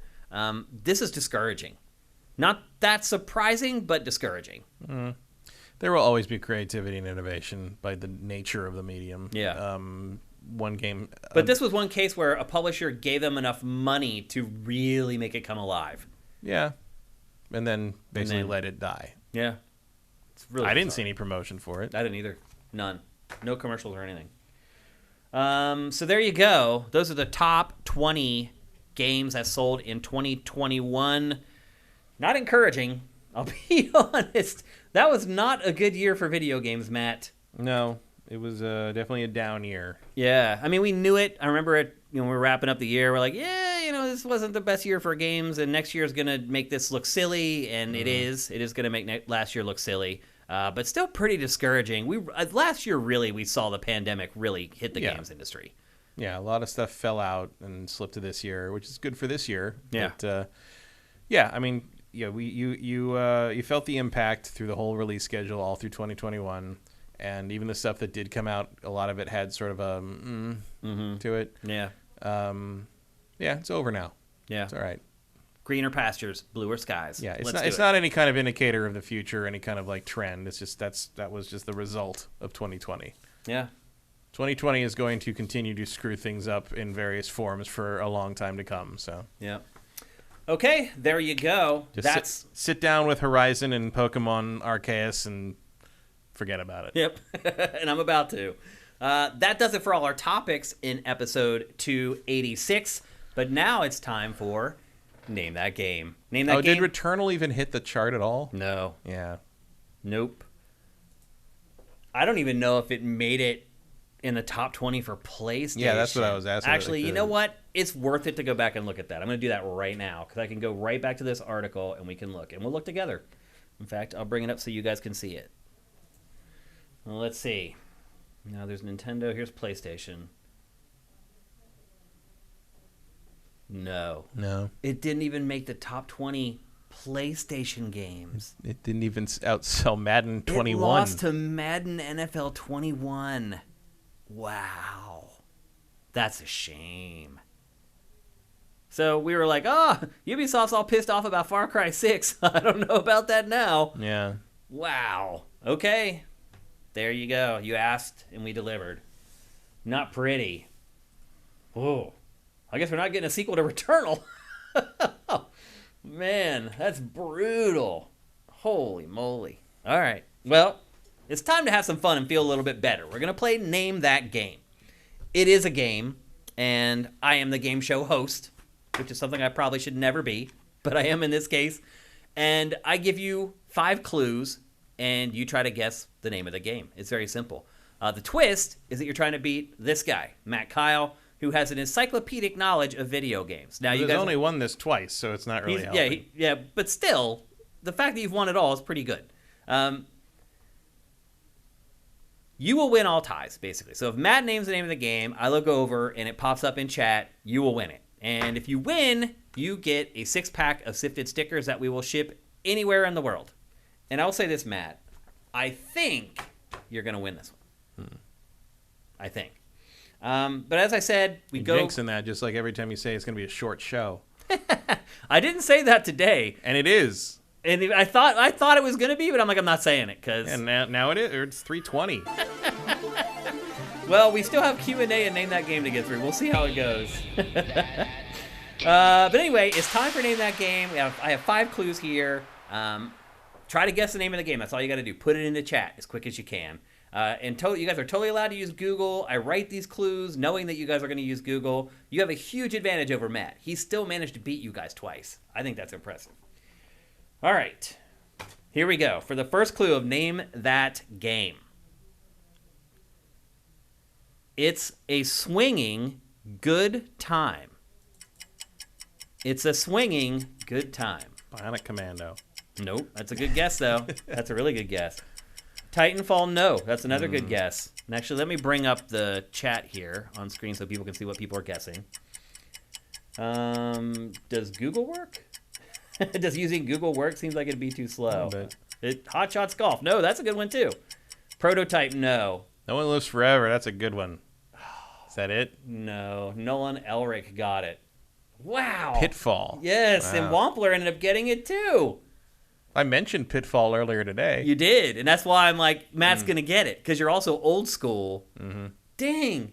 Just from it's a swinging good time. I mean, that is the main thing you do in Pitfall. Jumping, I would say. Swinging.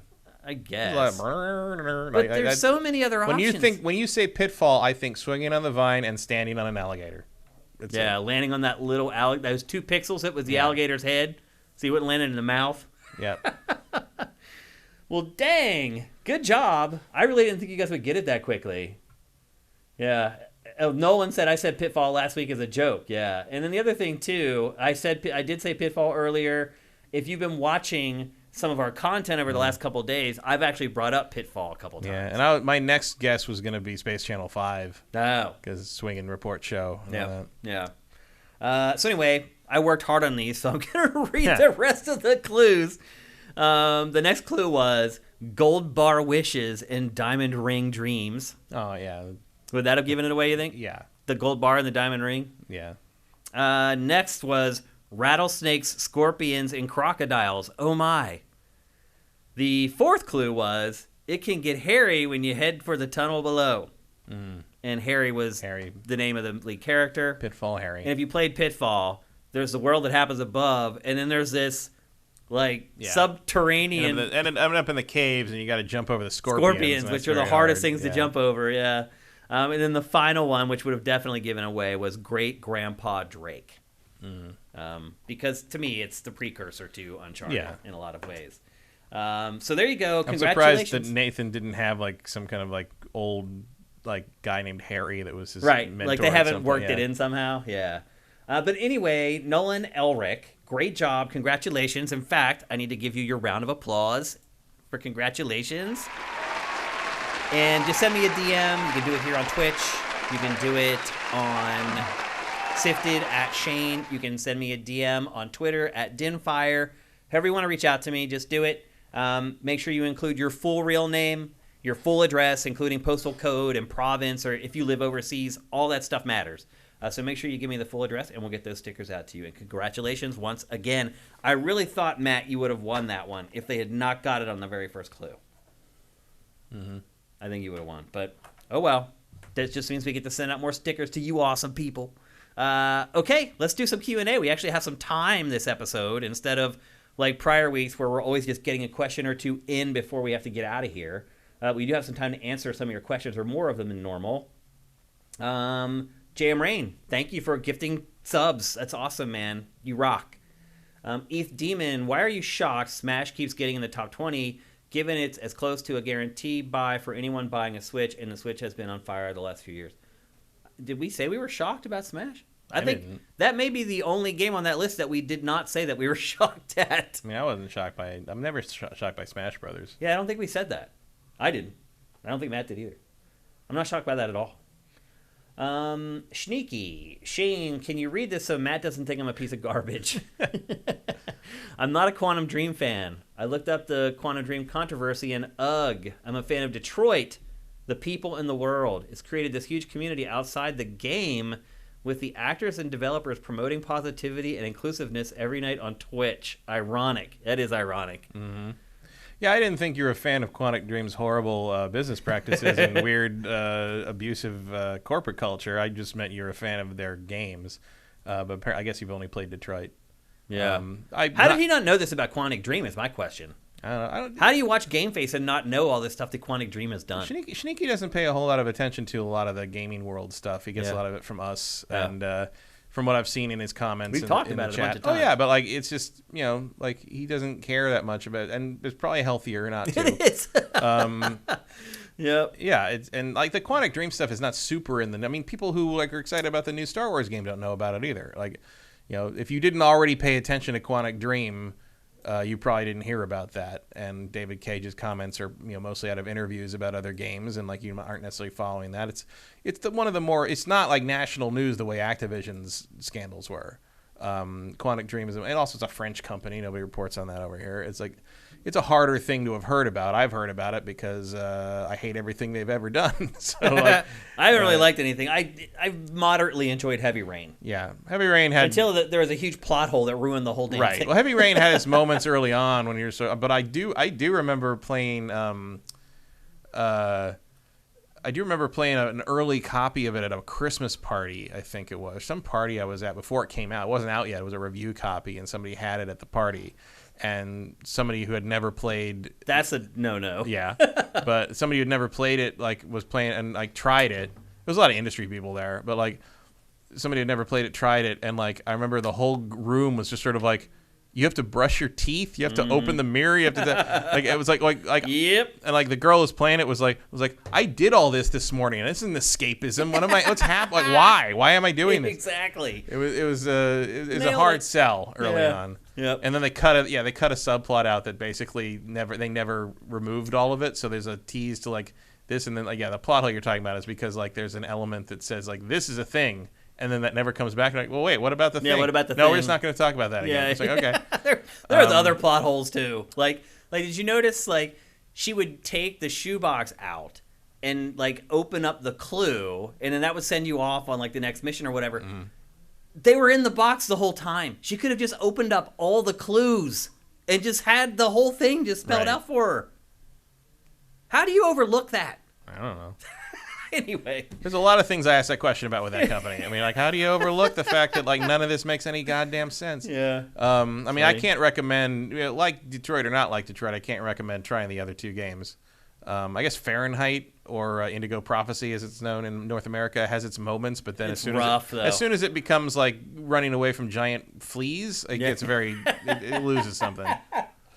And again, just like that is what they look like. Just like every David Cage game, there's a really awkward sex scene, and it's just like cringe. Yeah, it's just embarrassing. It's cringe. Those games, all his games are embarrassing to me. That's the main thing. Yep. I didn't know there was a big community that had kind of sprung up in a positive way around that game. I'm glad something good came out of it. So there you go. Yep. Okay, next question. Nolan, since you name that game, we'll answer your question. You guys into pinball at all? Lyman Sheets, the greatest pinball rules designer of all time by a mile, the Mount Rushmore of pinball, recently passed away. He had 4 faces. I have 6 games, and 4 are his rule sets. Rest in peace. I don't know the name, but I love pinball. I love pinball, too. I have loved it since I was a little kid, until I was even tall enough to be able to look up over the top of it. And I was even strong enough to like push the buttons to make the flippers work. I have loved pinball for a long time. I am not familiar with Lyman Sheets, though. I've never heard his name before. But I'll take your word for it, and absolutely, rest in peace. Thanks to a legend. OCD Master 1, doesn't it bum you out a little that a developer as talented as Respawn is going to be working just on Star Wars for a while? Wouldn't it be cooler if they were working on more unique and diverse lineup of IP? There's enough Star Wars content out there. It doesn't need to cross over to every medium. There are more than 9 movies, and they're also making like 1 million Disney Plus shows. Dude, you're talking about movies and shows. I don't give it. This is GameFace. I want good Star Wars games. This isn't TV Face or movie face. There was a period where you had great Star Wars games coming out all through the 90s that all went away, and it needs to come back. And I don't. Yeah, put the good people on it. I disagree with no, you. It doesn't bum me out at all. No, the great developers making Star Wars games. And Lemon Sheets did everything. Like wow. Pinbot and like all the classics. Not that far. Medieval Madness, Attack from Mars, Monster Bash, Revenge from Mars, Funhouse, No Fear, The Who, Tommy. A lot of recent stuff, more recent stuff. A lot of Stern stuff, which I'm not as much of a fan of. Okay. But yeah, he is definitely one of the most prolific designers. Well, look, while I agree with you that OCD Master, that there's enough Star Wars content out there, this is a video game podcast, and there's nowhere near enough Star Wars video games. It's not even close. Like I said, 4 in the last 10 years, and 2 of those were the same game. Yeah, no. Ridiculous. I'm not bummed. Like they also are working on Apex Legends. They're not just working on Star Wars. So no, don't agree with that one. And I'm sure they got another thing in the pipeline that replaced Titanfall now that they've abandoned that Probably. for reasons that I don't understand. Erebus Jones, how you feeling about the reappearance of Lego Star Wars? Looks like they've mixed the formula up a little bit. Yeah, I think it looks great. Yeah. Holy moly. Dude, first of all, I don't know if you've seen the rumblings about Pokemon Legends Arceus. I heard it's not great. No, I've heard it's like God tier. Really? Yes. I heard it's rough and not good. No, I haven't heard that at all. I heard that people are like blown away by it. Yeah. That is the opposite of what I heard. And I guess we'll find out soon enough. I'm not breaking embargo. I'm just repeating what is already out on the internet. That's not my opinion of the game. That's other people's. You don't have to take my word for it. And anyway, Lego Star Wars Skywalker Saga looks amazing. Yeah. It literally looks like it's going to be the best bargain in our draft, I think. Mm-hmm. I think it looks incredible. Way beyond what we've seen from any other Lego game. I think it looks awesome. Eric Cartmenes, thoughts on Bills Chiefs game? Oh, boy. Greatest football game I've ever seen, maybe. Going back to maybe like the 70s. Like the Steelers' immaculate reception, maybe a better ending to a game, but that one was right up there. I think what he's probably really asking is, like, what do I think about overtime? I think it's absurd. The last 11 playoff games that went into overtime, the team that won the coin toss has won 10 of the 11 games. That's always, I don't know a ton about football, but I do remember back when I used to do the football Sundays every weekend at Lawrence's, and like there was a big overtime thing with the Broncos, I think, at some point. And when that happened, I'm like, wait, that's the rule? I'm like, no, that can't, that's ridiculous. I'm like, no, that's just sudden death. Whoever wins the coin toss basically wins the game. Well, it's not, they've tweaked it a little bit since then. It's not sudden death. It's only sudden death if the first team scores a touchdown now. Right. And then the other team has a chance to match it. Because it used to be a field goal. If they kick a field goal, the other team has a chance to either match the field goal or score a touchdown. It used to still be sudden death even with a field goal, right? It used to just be sudden death. Yeah. Period. Score anything. First team to score anyway would win. And then they tweaked it to what it is now. It's still not good enough. It's a shame the game ended that way, because I guarantee you if Buffalo had got the ball first, they would have marched down the field and scored a touchdown because neither team could play defense at that point. So it was an amazing game, a disappointing end to the game. And I would not be surprised. Yeah, that's the other thing about that rule. It's like both teams' defenses are gassed at that point because it's been going on so long. So, like, how is that a fair situation? Not fair. It's not fair at all. And I know that. Right. And I do have a feeling that by next season they will change the overtime rules. And sometimes it takes stuff like that before it happens, but at least it happens so it can be changed. Register, subscribe for Easy Allies. Okay. Is it more profitable for Microsoft to keep COD exclusive or on all consoles? That is a math equation that I don't know if anyone in the world can figure out right now. Yeah, I don't know. I'm sure they're working on it right now. It's that's a tough one. There's so much that goes into it. Profitable, I don't know. Depends how much they value getting people into their ecosystem over raw money. Right. I imagine you'd probably make more revenue selling it on PlayStation, but like there's something to be said for, if you want to play this, you got to come to us. Yeah.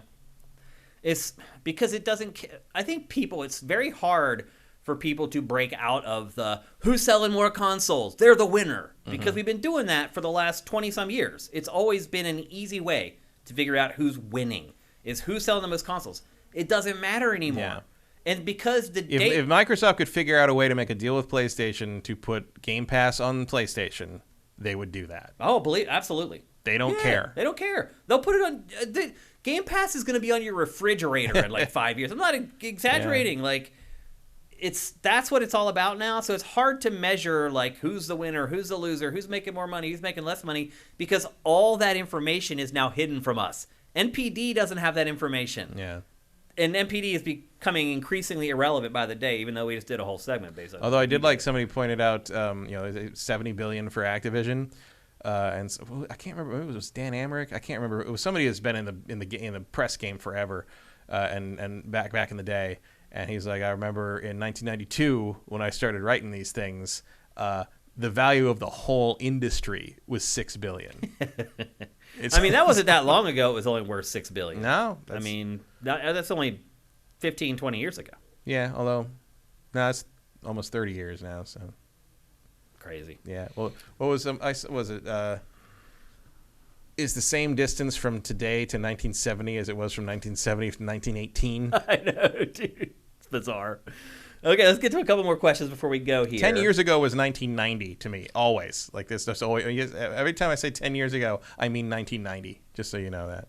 Oh, here's one from Ashes in the Hourglass. Just to diminish your worries, you should remember that It Takes Two was sold for, was it 30? I thought it was 40. I can't remember. Anyway, he's saying 30 was basically AA and sold. He's saying it sold 3 million. I did not see that number. That's better than I thought. 3 million. Still not great though for a game of the Ashes year. has been throwing out a lot of sales numbers during this conversation. It makes me wonder where he's getting them from. Yeah. But yeah, where are you getting your data, Brad? I don't want to know. If you have access to MPD, just don't tell us and just keep giving us the data. Even Pachter won't give me MPD data anymore. I still have some. He used to give it to me. Not even for your birthday? Back in the Game Trailers days, he used to give me MPD data. And I still have some of those files that I just never got rid of because it has, the MPD report has data all the way back to the beginning of time. So ever since they started tracking video game sales, they have it. So it has like GBA sales numbers and GameCube sales numbers and N64 sales numbers. And so I just never got rid of it. But now it hasn't been updated in 7 years or whatever. So it doesn't have any of the new stuff in there. And he won't give it to me anymore. Sean. What does that mean? Sean. It's a famous glitch from Heavy Rain, from a playthrough on YouTube where. Then he says, "I liked Heavy Rain." Where he's screaming Sean at the end when Sean's in the drain or whatever. Yeah. It was a glitch where the character got stuck like saying that over and over through the entire cutscene, like the whole end of the game, while the bad guy's talking, and while the whole time he's just like Sean. Like between that and press X to Sean, like what was it? Yeah.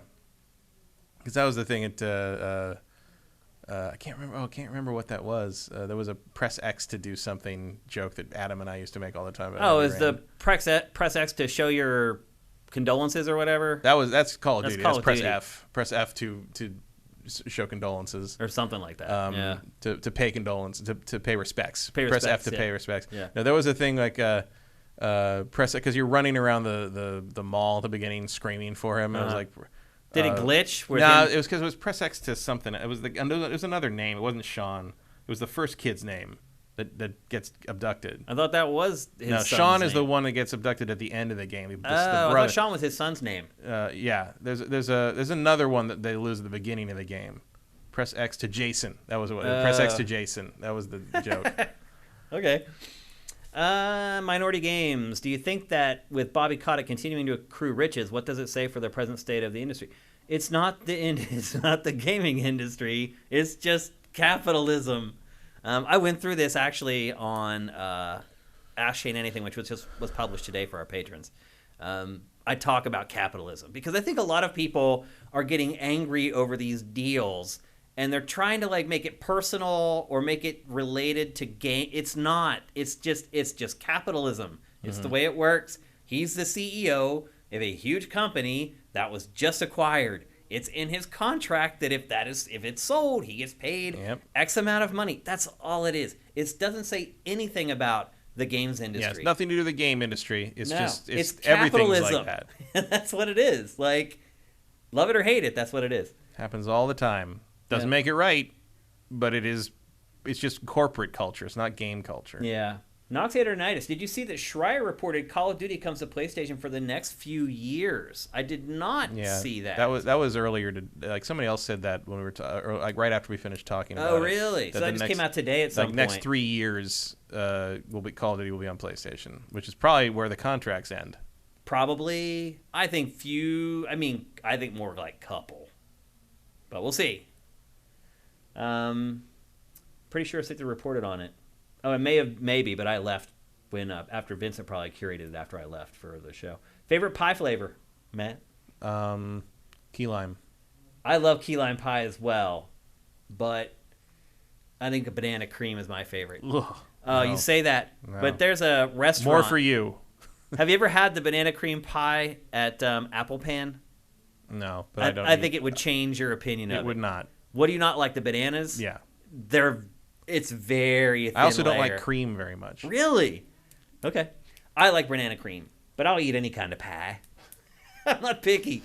They're all good. As long as they don't have any nuts, because I'm allergic to nuts, right? I'll eat it. Yeah, no pecan pie for you. Yep. They're saying they saw it on Reset Era. Veritas says Reset Era isn't a source. Yeah. LOL. I'd agree with that one. X to pay respects people are putting in here. Yep. Just Google what it takes to 3 million. Okay. F to pay respects. Yep. Still not a lot. Commander Fett, do you think that the federal government should break up big companies like Microsoft and Amazon since they are able to bully markets due to their other parts of the company making excess money? Example would be Xbox and Windows being separate companies. I don't think Microsoft qualifies there. Amazon does. Amazon has way too much control over things. Yeah. Microsoft doesn't really. If Microsoft could do that, they wouldn't have been in third place for all last. They just got their asses kicked for the last 7 years. Maybe you can make the argument in terms of operating systems, but I don't think Xbox has that kind of pull at all, and maybe has never had it. Yeah. JM Rain. This is our last one for the day because JM Rain's the man. I saw him earlier flooding the chat with free subscriptions. Thank you, man. What is up with the Silent Hill game you have commented is in development? No news. Yeah, no news. Fine question. Notice we still haven't heard anything about Kojima's new game. Although, Del Toro dropped a little thing about Silent Hill at the Game Awards, but that's all we've seen. Who knows? What did he say? He said something about, Silent Hill, I hope we get another Silent Hill at some point. During his little, video recording thing, but nothing along the lines. Nothing like it's coming. And it's coming. I'm working on it. No, but he's just he's like, that's a weird thing to suddenly bring up out of nowhere, Guillermo. Yeah. But as far as I know, it's in. Who knows? We may never see it. Who knows what Konami's doing? Yeah. But there's been a lot of smoke there. I'll tell you that much. It's coming. Something's coming. They're just waiting for the right time to announce it. We'll hear about it soon. COVID probably didn't help. Yeah, COVID didn't help. The fact that E3's been a dumpster fire for the last couple years hasn't helped. Not that Konami really went to those. Yeah, but that's still the time where you would if you had a partner, your partner would push to kind of announce the stuff. Yeah. It's coming. We'll learn about it. I don't think it'll be all that long until we hear something about Silent Hill. So that's it, I think. First time we've got to all our questions in chat in 2 years. It's been a long time since we were able to answer all your questions. Thanks, everyone, for showing up on the stream today. Next week's show is going to be a big one. We're going to have a couple gigantic games to talk about.